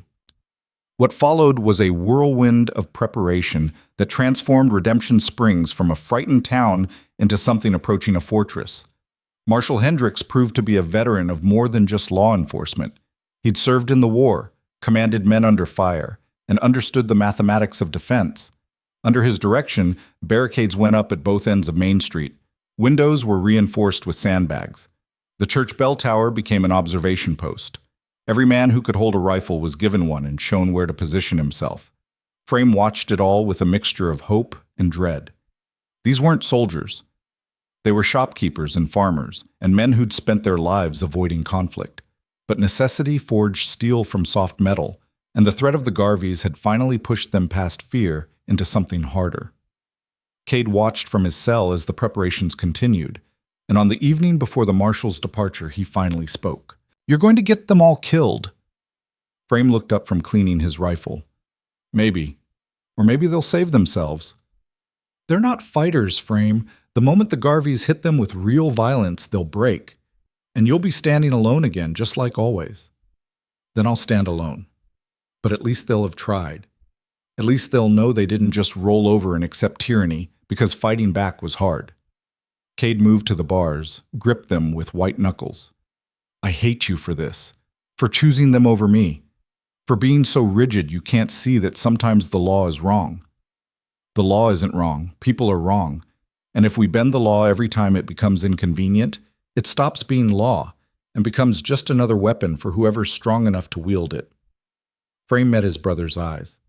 I love you, Cade, but I can't let that love make me into something I despise. Then I hope your principles keep you warm when everyone you care about is dead. Frame had no answer to that. He returned to his preparations, feeling the weight of Cade's words settle into the hollows where hope used to live. The marshal departed at dawn with his prisoners, leaving Frame standing in the empty street watching the dust settle behind the wagon. The town felt different in their absence, quieter, heavier, like a breath held too long. Frame made his rounds, checking the barricades, the positions, the men who'd volunteered to stand watch. Every face showed the same mixture of determination and terror. The attack came at noon, when the sun was high and shadows were short, and there was nowhere to hide from the truth of what was about to happen. 50 men rode into Redemption Springs from 3 directions simultaneously, a coordinated assault that spoke of military planning. They came armed with rifles and fury, led by Silas Garvey himself, his face a mask of cold rage. Thomas rode at his right hand, and the loss of Clayton hung over them both like a storm cloud. They stopped at the barricades, and Silas's voice carried across the distance with terrible clarity. "Sheriff Calloway, you have one chance to end this peacefully. Open those barricades, surrender yourself for trial, and we'll let the town stand. Refuse, and we'll burn every building to the ground and salt the earth where they stood." Frame stood atop the barricade, rifle in hand, and felt the eyes of the town on his back. This was the moment of truth, the point where principle met reality and discovered which would break first. "Mr. Garvey, you're in violation of territorial law by threatening a peace officer in a settled town. Disperse immediately or face the consequences." Silas laughed, the sound ugly and broken. "Consequences? You want to talk about consequences? You've arrested my son, destroyed my business, turned my own town against me. The only consequences here will be yours, Sheriff. You and everyone stupid enough to stand with you." "Then come ahead." Frame's voice didn't shake. "But know this, every man here is armed. Every window has a rifle. You can win, but it'll cost you half your force. And when the territorial marshal hears that you attacked a lawful town, there won't be a hole deep enough for you to hide in." Empty threats from a desperate man. "Try me and find out." The standoff held for 30 seconds that felt like 30 years. Then Silas raised his hand, and his men charged. What followed was chaos distilled into violence.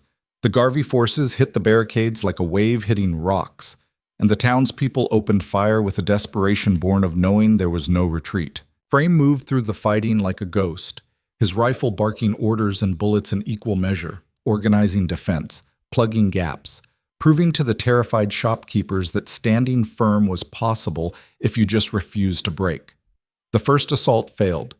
The Garvey men pulled back, leaving 3 dead in the street and a dozen wounded. But Frame knew this was just the beginning. Silas was testing their defenses, finding weak points. The next assault would be smarter, more coordinated. It came an hour later, focusing on the eastern barricade where the defenders were thinnest. The Garvey forces concentrated their fire, suppressing the townspeople while a team worked to dismantle the barricade. Frame saw the strategy forming and made a choice that would haunt him forever. "Hold the line!" he shouted, even as he saw the eastern barricade beginning to fail. "Don't give them an inch!" But the eastern defenders were breaking, fear overwhelming courage, men starting to flee their positions. In another minute, the Garvey forces would pour through, and the battle would become a massacre. Frame ran toward the breach, firing as he moved, dropping men with the cold precision of someone who'd been doing this too long to feel it anymore. He reached the barricade just as it collapsed completely, and suddenly he was facing 5 men with rifles, 5 professional killers who'd been doing this as long as he had. The gunfight lasted maybe 10 seconds. Frame dropped 3 of them before a bullet caught him in the left shoulder, spinning him around. Another shot grazed his ribs. He kept firing, emptying his rifle, then drawing his pistol and putting the last 2 down before his legs gave out and he collapsed against the ruined barricade. Through the haze of pain, Frame saw the eastern assault faltering. His stand had bought the townspeople time to rally, and they were pouring fire into the Garvey forces with renewed determination. The attack broke, the invaders falling back again, and Frame allowed himself a moment of grim satisfaction before the pain caught up with him. Doc Hendricks found him there, bleeding into the dirt, and dragged him to safety. The old doctor worked with efficient hands, digging out the shoulder bullet, bandaging the ribs, all while muttering about fools who thought they were invincible. "You're lucky," the doctor said, tying off the last bandage. "An inch left on that shoulder shot, and you'd have bled out before anyone found you." "Luck's got nothing to do with it." Frame tried to sit up, gasped at the pain. "How many did we lose?" 4 dead, 8 wounded. Could have been worse." 4 dead. 4 men who'd found their courage only to have it kill them. Frame felt their weight added to the collection he already carried, wondered how many more deaths he could shoulder before he collapsed under the load. The third assault came at dusk, and this time Silas changed tactics. Instead of hitting the barricades, his men spread out and started firing into buildings from a distance, trying to burn the town out through sheer volume of fire. Flames caught in 3 locations before Frame organized bucket brigades, and the fight became a desperate race between destruction and salvation. By full dark, the Garvey forces had withdrawn again, but the town was battered, burning in places, its defenders exhausted and running low on ammunition. Frame made his rounds, checking positions, encouraging men who looked ready to break. He found Mayor Hutchins behind the western barricade, his hands shaking so badly he could barely hold his rifle. "They're going to win," Hutchins whispered. "They're going to kill us all." Maybe, but we're still here, still fighting, and every hour we hold costs them more than it costs us. Frame gripped the mayor's shoulder. "You did good today, better than good. You stood when it mattered. I'm terrified. So am I. But we're doing it anyway. That's what courage is." Night brought a temporary reprieve. The Garvey forces pulled back to regroup, and the town used the darkness to reinforce, reload, and try to find hope in the fact that they were still breathing. Frame climbed to the church tower, his shoulder throbbing with every step, and looked out at the campfires surrounding the town. 50 men yesterday. Maybe 40 left now. But that was still enough to overwhelm the defense if they committed to one final push. Sarah found him there as midnight approached, bringing water and bread he couldn't taste. "You should rest," she said softly. "Can't. The moment I stop, I'll realize how bad this is." "It's already bad, Frame. We've lost good people. More will die tomorrow. And even if we win, even if we drive them off, the Garveys will come back. They'll never stop coming back." "I know. Then why? Why are we doing this?" Frame looked out at the town, at the buildings standing despite the fire, at the lights burning in windows where families huddled together. Because Danny believed this place was worth fighting for. Because those 4 people who died today deserve to have their deaths mean something. Because if we don't stand here, then where? If not now, then when? Sarah was quiet for a long time. "He would have been proud of you, Danny. He would have seen what you're doing and known his faith wasn't misplaced. His faith got him killed. No, Clayton Garvey got him killed. The difference matters." She turned to leave, paused. "I'm not sure we can win this, Frame, but I'm glad we tried." The final assault came with the dawn, and it was everything Frame had feared. The Garvey forces hit all 3 barricades simultaneously, a coordinated push designed to overwhelm through sheer numbers. The defenders fought with the desperation of people who knew this was the last stand, that either they broke the attack here or they died trying. Frame moved through the chaos, his wounded shoulder screaming protest, coordinating defense, filling gaps, being everywhere the line was weakest. He saw Mayor Hutchins take a bullet in the leg and keep firing. Saw the baker, a man who'd never held a weapon before this week, charge a breach with nothing but a shotgun and fury. Saw the town finding something it had lost years ago, the belief that some things were worth dying for. The battle raged for 2 hours, ebbing and flowing like a tide made of blood and bullets. Frame lost count of how many he killed, his actions reduced to muscle memory and reflex. The thinking part of him shut down to avoid confronting what he was becoming. He'd sworn to be better than the man who'd walked away from Broken Bow, but here he was again, dealing death with mechanical efficiency. Then, through the smoke and noise, Frame heard something that shouldn't exist. The sound of horses approaching from the west, moving fast, lots of them. His heart sank. Reinforcements. Silas had called in more men, and the town was about to be crushed by numbers they couldn't possibly match. But when the riders crested the rise, Frame saw something that stopped his heart for a different reason. Marshal Hendricks led a column of 20 federal deputies, all armed, all wearing badges that carried the weight of territorial authority. Behind them rode Cade, his hands unbound, his face set with grim determination. The marshal's voice boomed across the battlefield. "This is the United States Marshal Service. All hostile parties lay down your weapons immediately or face federal charges." The fighting stuttered, stopped. Silas's men looked to their leader, confusion warring with fear on their faces. Silas himself sat frozen on his horse, watching his victory transform into defeat in the space of a heartbeat. "You don't have authority here," Silas called out, but his voice lacked conviction. "I have authority everywhere in this territory. And you, Mr. Garvey, are under arrest for assault on a federal peace officer, arson, murder, and about 15 other charges I'll come up with on the ride back to the Capitol." Hendricks gestured to his deputies. "Take him." What followed happened fast. Silas tried to run, and 2 deputies shot his horse out from under him. Thomas drew his weapon and Frame put a bullet through his hand before he could fire. The Garvey forces, seeing their leaders fall, threw down their weapons and surrendered en masse. Within an hour, it was over. Silas and Thomas were in chains. The Garvey men were disarmed and under guard. And Redemption Springs stood battered but unbroken, having won a victory that would echo through the territory for years to come. Frame found Cade among the federal deputies, his brother's face unreadable. "The marshal convinced the judge to release me on my own recognizance pending trial," Cade said quietly.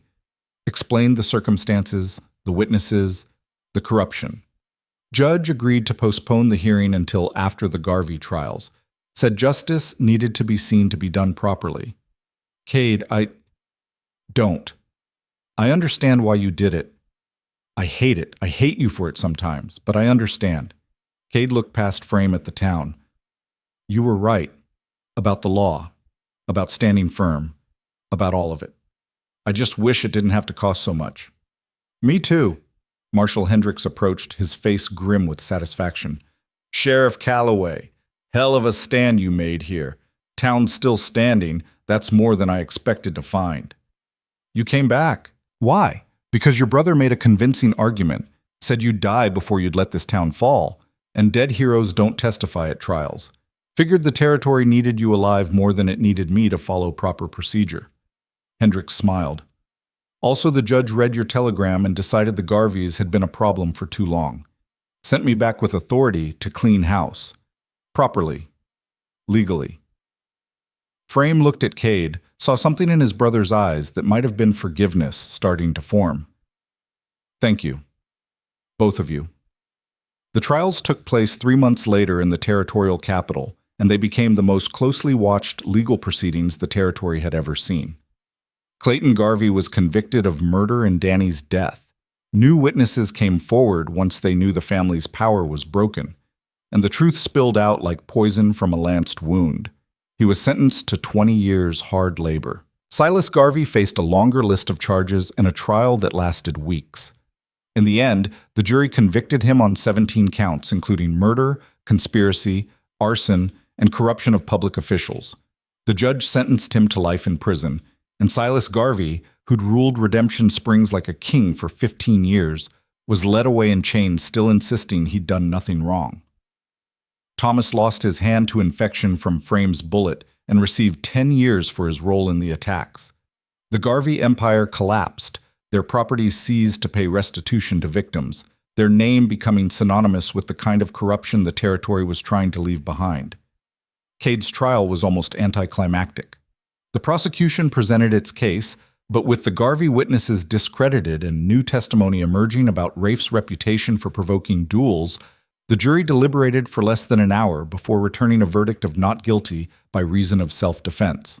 Cade walked free, though Frame could see the experience had changed him in ways that would take years to fully understand. Frame stayed in Redemption Springs as sheriff for 2 more years. He enforced the gun law, cleaned up the corruption, and slowly transformed the town into something approaching what Danny had believed it could be. The ranchers prospered without the Garveys' predatory practices.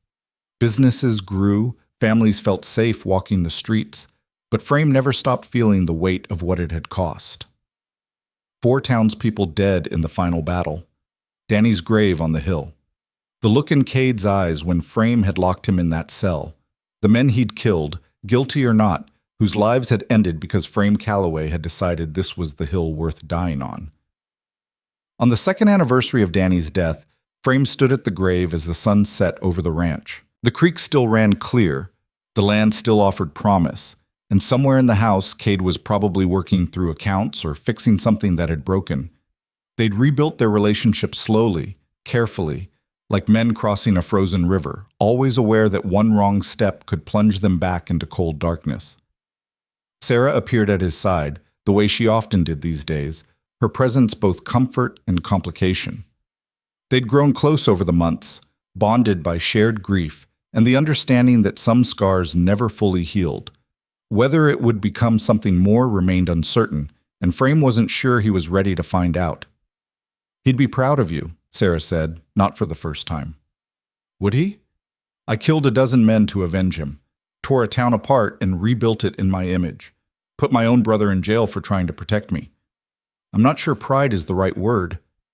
He'd be proud that you stood for something, that you proved law could mean more than whoever had the most guns or the most money, that you changed things." Sarah knelt, placed flowers on the grave. "The town council wants to rename Main Street after him, Danny Calloway Boulevard. They're voting on it next week." Frame smiled despite himself.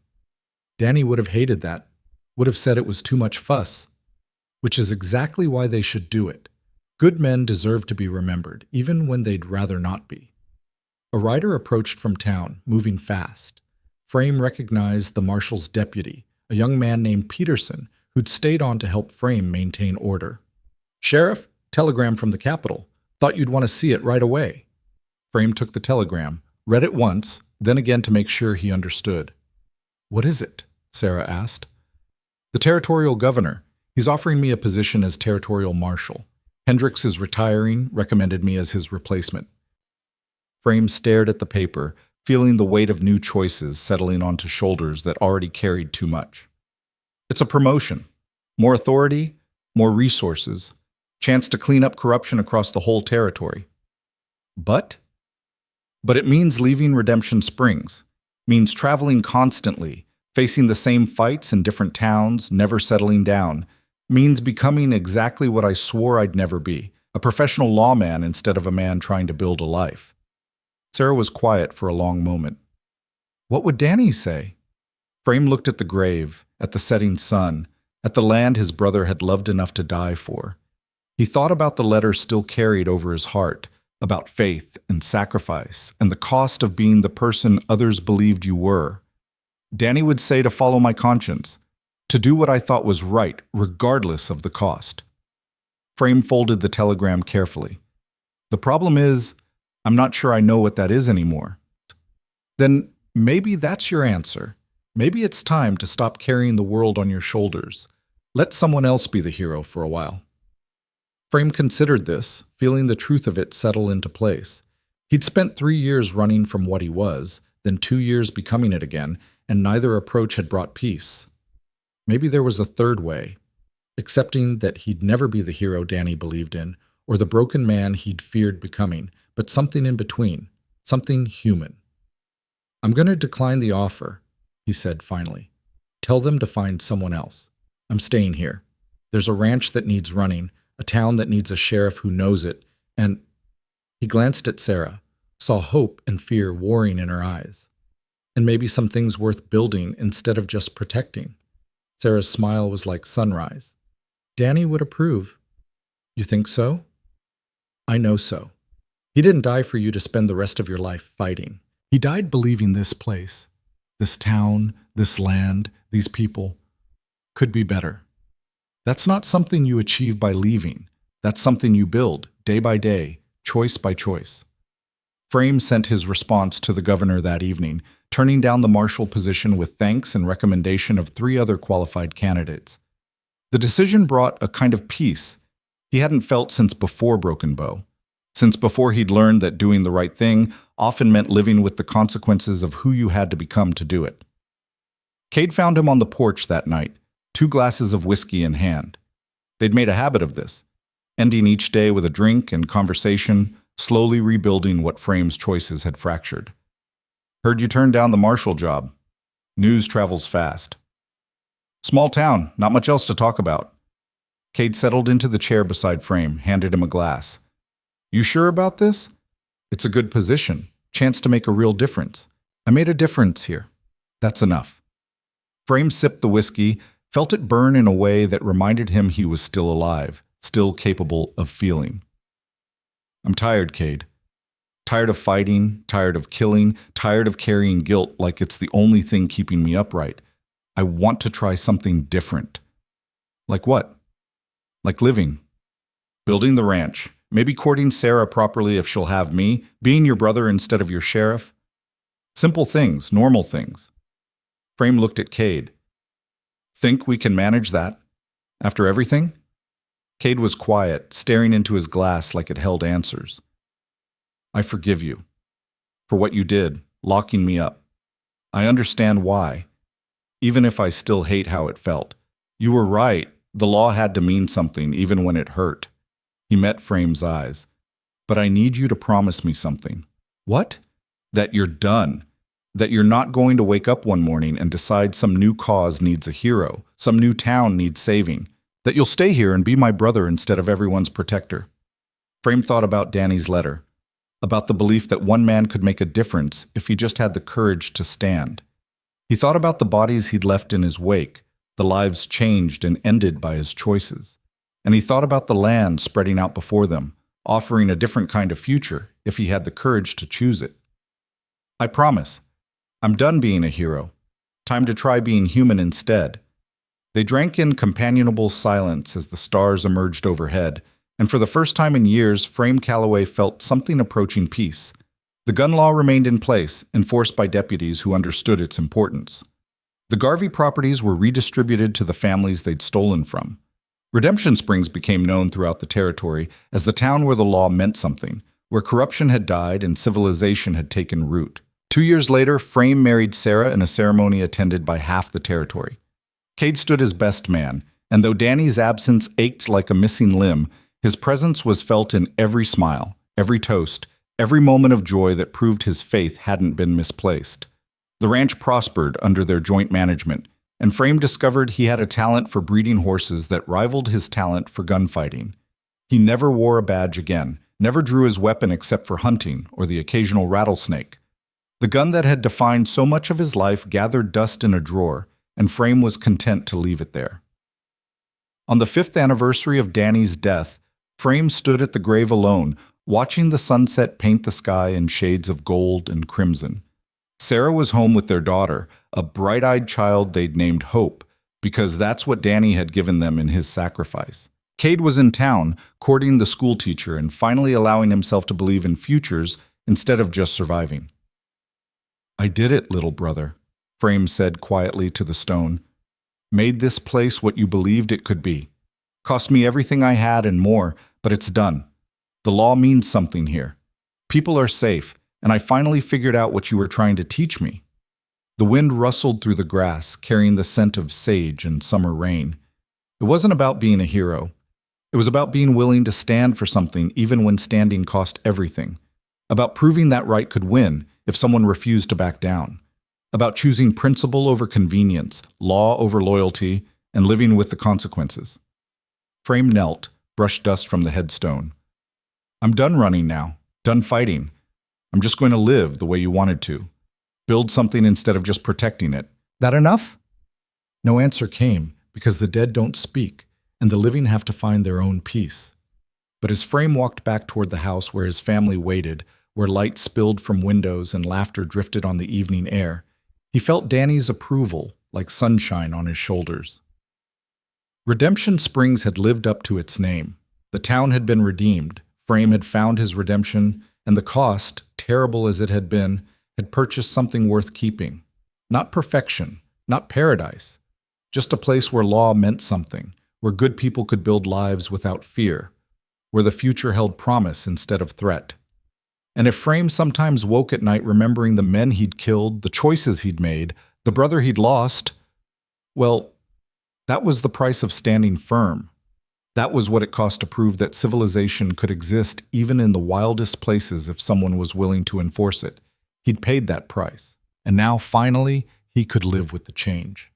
Sarah met him at the door, Hope balanced on her hip, both of them smiling with the kind of joy that made every sacrifice worthwhile.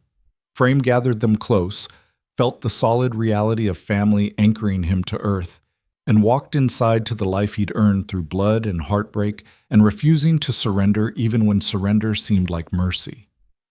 Outside, the sun set over land that Danny had died to protect. The creek ran clear, the grass grew tall, and somewhere in the gathering darkness, Frame Calloway's past released its grip on his future, leaving him free to build whatever came next. The story ended not with thunder and violence, but with whispered promises and children's laughter, with simple meals and hard work, and the slow accumulation of ordinary days that add up to extraordinary lives. Frame had walked away from blood at last, not by running, but by standing so long that the blood dried and new growth emerged from ground that had once known only graves. Redemption Springs flourished, Frame Calloway lived, and in the end, that was the only victory that mattered. Not the battles won or the enemies defeated, but the simple act of surviving long enough to discover that life held more than fighting, that peace was possible even for men who'd known mostly war, and that sometimes the bravest thing a hero could do was put down his gun and pick up his future.